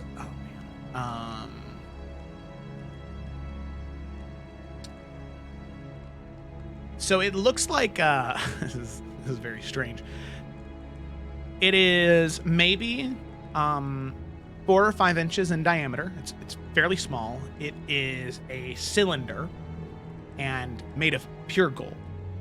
There is a small dial covered by a sheet of glass. And you can see the dial has these different markings on the edges, and in the very center, there is spaces for numbers. And on the very back of this cylinder, you can see that there are like not buttons, but smaller cogs that you can move in order to adjust the numbers up and down. And then a small lever on the, not a lever, but a small crank on the back in order to move the dial back and forth. For those of you that are familiar with what an old school odometer looks like, it's very similar. Odometer. Odometer, yeah. I'm gonna Google it. I don't know. Oh, yes. Odometer. It's like the puzzle thing from the Da Vinci Code. I got a speed limit odometer. like that's not what this is. No, it's exactly that. I guess you said old school. I'm gonna put old school in front of this. Old school. Like Okay, a whatever. bike lock almost. Okay. Okay. Lila's gonna bring Twig over with her to kind of look at this and just kind of examine it. Does it seem like there's a what do we what is it? Can I tell? I don't know how else to phrase it. Like an investigation check or something? This would be an Arcana check. Oh. Ooh. Okay. Well, then I can't help with that because I'm not proficient. Or you can make it and then I can help you. Because I am proficient. That seems like cheating the system. I like it. It is. Okay, I'll just roll Sadly, it. but sadly, that's not how it works. If you're going to assist somebody, both people need to have it. 25. 25? Damn. Didn't even need me. Don't worry about it. I wanted to involve Twig. So, yeah, I do. Oh, yeah, that's interesting. So, this magic, Lila, so for one, this is a very powerful magical item. You can sense that. And I would say with a 27, you can also get a sense of the type of magic it is. And let me just double check something here real quick. There are hints of dunamancy, specifically like time magic, but then there also are essences of conjuration magic, specifically the same type of magic that would have been used to shift you to where you're standing right now, as any type of teleportation magic is conjuration. So you get a sense of those two types of magics. It's very powerful, and one of the things that you can sense is and see, there are these divots and cracks and crevices, holes on the back, where it seems as though this, whatever odometer this is, whatever type of device this is used to keep track of something, it's part of a bigger piece. It's part of a bigger machine. But the machine, the smaller piece all by itself, is still very powerful. But in order to unlock its power in its entirety, you would need to attune to it.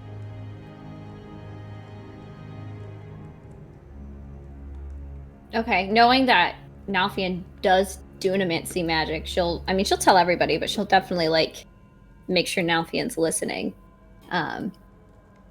Does he recognize the role? Probably not, but...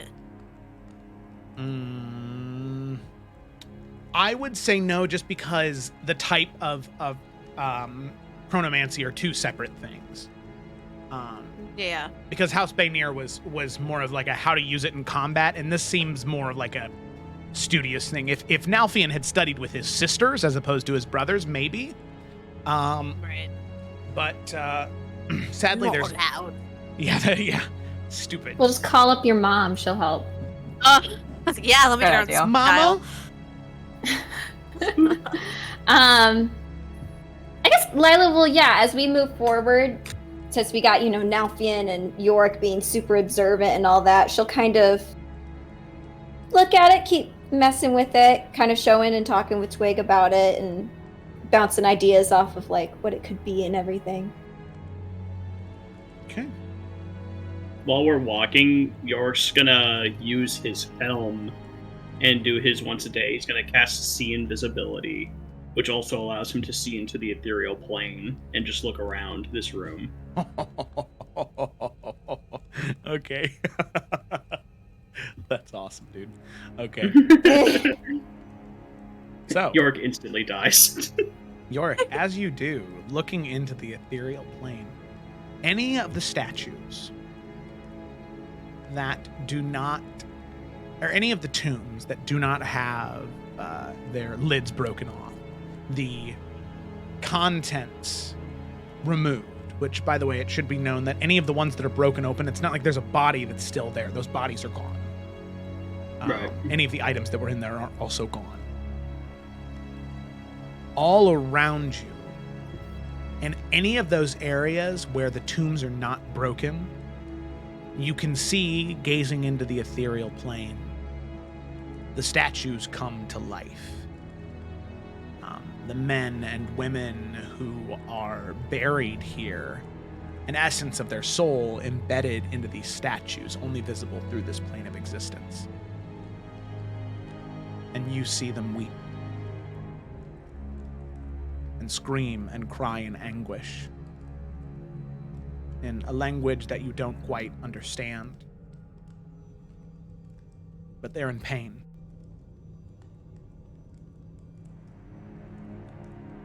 Some look to you and they continue to cry. Some look to you and scream. You assume to get out, to leave. But one thing is very clear, all of them are in pain. All of them wish to be free.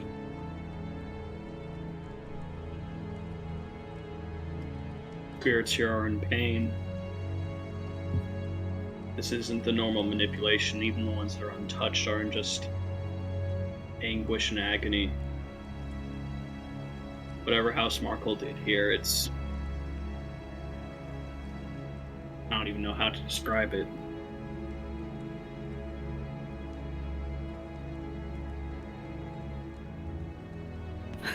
Well, hopefully figure it out and bring them some type of peace.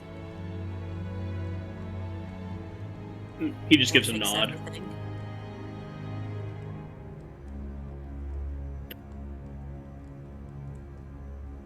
How's it going back there?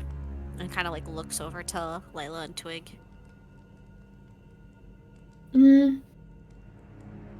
It's definitely, like we said earlier, it meant to be paired with something or some other pieces, but I'm sure you can use it on its own in some capacity, but we'll probably find more to this thing later. We can keep moving. We'll keep looking at it. Bless you, Nalfian. Oh. Takes out There is a a lot of dust in here. Yeah. Let's move forward. Okay. All right. So, do just that. You continue walking through the abandoned halls, at least abandoned on this plane, till eventually you make your way up the stairs and you can see a large double door made of wood. The door is currently shut, but I would say Lila, Twig, getting closer, you can hear the sounds of groaning undead and masked whispers that of undead creatures coming from behind the door.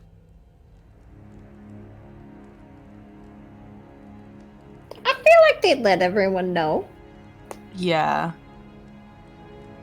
Is there a keyhole? Is it just like a traditional door? Like, No, they're like French double doors, so there's not a keyhole to look through. ooh, Yeah. I didn't see. Is there like any like cracks in it? Like, there's no way Nalf could get a peek. We'll see. Yeah, I'd say that you could look underneath. So go ahead and make a perception check for me real quick. As you just try and get a little scan. You might not be able to see much, but be able to see something. Stab them toes. 15. 15? Okay. So you see about 140, 150 foot corridor that is illuminated. Oh. There is fire burning. You can tell that it's about 30, 35 feet across, 150 feet long. It's a very long, narrow corridor. And you can see what looks to be 6 or 7 bodies. You can just kind of see the feet. 4 of the bodies are moving slowly and clumsily. One is well armored. You can hear the clank and clang of metal boots on the ground. And then finally, in the very, very back, past all of those, you can see ethereal wisps of ghastly greenish flame, very similar to the mages that you saw up above ground. Nothing will whispering back that information. All right. I think this is our only way forward.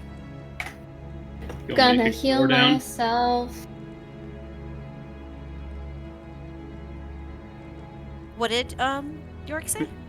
You want me to kick the door down? Yeah. Nalfian's excited. Kind of like smiles widely, but then he Hold kind on, of is it even locked? It's about style, Gemma. Okay, but Catching like, them off guard. We can open it slowly and they'll be like, what is that? Listen. Or we can kick it down. They're like, what the? And then we shoot them. hey man. There are 2 doors. Is it locked? No, the door's not locked. So Yuri could just open it with telekinesis and we don't have to kick it down. Oh, you guys are the enemies of fun, I see. Oh my god, knock down the bloody door if you want to, Yorick. Alf was for it. He gave Yorick probably the most genuine smile yet to this point that they've known each other. Like, that's like a bro moment. We're connecting over this door kicking moment. Can Oh, I yeah. open it with telekinesis just as he goes to kick it? Oh, that's funny. Make him like trip over because he's like expecting like resistance there. And you thought Nalfian was being a dick to him earlier. Fuck I that. know. He was being I really courteous. I really don't feel like I deserve this. I'm sorry. It's funny though. It is funny. I have the power. Why should I not use the power? Morality. Nalf's gonna give Yorick a big smile as if, go ahead, bud, I'm right behind you. I kick the door in. Yuri opens it as he tries to kick Bitch! Would You- Yorick know you- though? You've been counterspelled, Eurydice. Have I? Damn. You my have God. been. By the DM, because you're being a dick. Yeah. This is Ryan's first session. Let him be cool. He's already doofy enough without your help, okay? Oh. I'm starting to think like I made a mistake here. No, stay. All right, so Yorick, you go to kick the door down. Door is not heavy at all. It actually opens right away. It's like you have like a gust of wind in front of your foot as you go to kick it Oh, down. You don't kick the door off the hinges. The 2 doors slam open as you kick into it, and you can see in front of you this. as soon as it loads. I'm gonna pause it though. Here we go. Here we go. It's getting there. It's a high definition map. It is taking a Want it to be just a straight line of a hallway. This is really long. 99. Oh, this is nice. Still taking a second for me. Yeah, This is Suspense cool. is real. That's small. A little flicker flicks. yes. So you Pretty can bougie. see. Oh. You can see the Sweet. area is well illuminated, strangely enough, and you can see the undead that are there. As I said, 4 zombies, 1 what you all would be able to identify as a white, which you had actually fought before. This one does seem to be more heavy armored. The sword seems to be decked out and decorated with runic properties. You notice 2 of them that match the 8 necromancies, 8 necromancies of House Markle. On the sword, there is the rune of fire, and then also the sword of the rune of mithril, specifically for resistance. So we'll go ahead and mark fire on there, and then mithril. There you go. Boom. So that one, though, seems to be the only one that has any runes on it. And so with that, you can see the undead. They immediately turn their heads as the door fling open, and you hear the white speak in this twisted, malformed voice as all of you are entering into the area. And he says, They mustn't be allowed to pass. Kill them.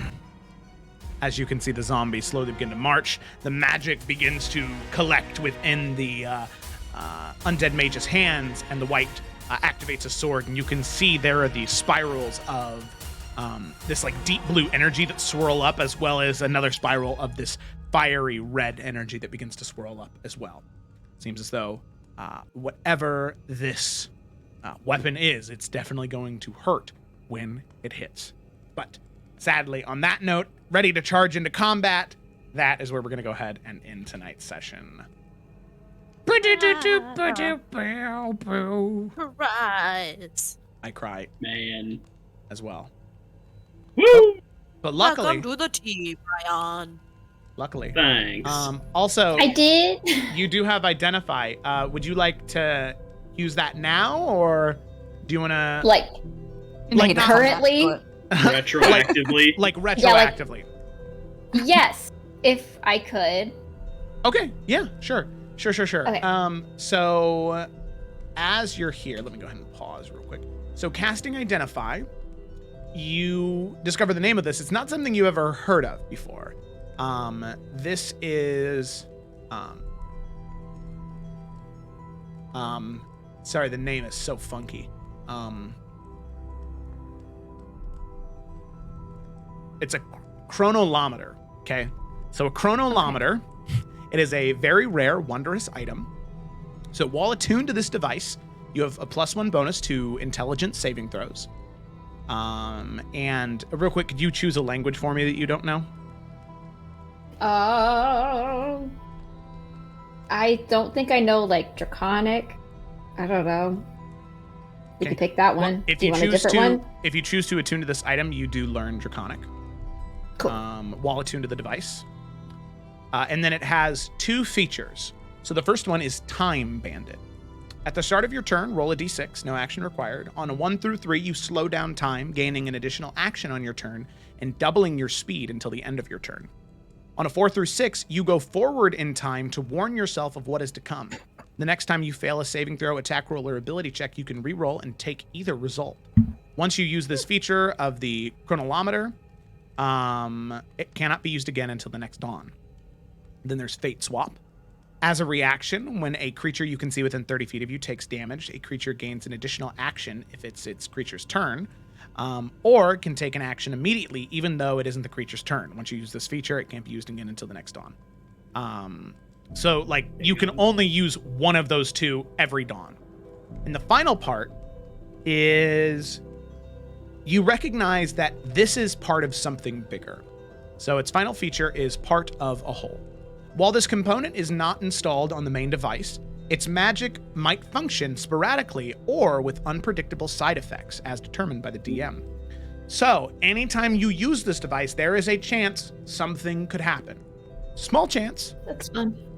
But this is meant to be put into something else. So to use it on its own, there is a risk with that, but it's very high reward. So Lila, I'll, for right now, add it to your inventory, unless, of course, you do want me to add it to Nalfian's inventory, because I see him. No. I see Nalf asking for it. No. That's Lila's fine. She can totally have it. We can divvy it up after the fight, but yeah, I can hold on to it for now since she was looking at it and everything and knows how it works. You guys don't have enough time to attune to it anyway right now. Right.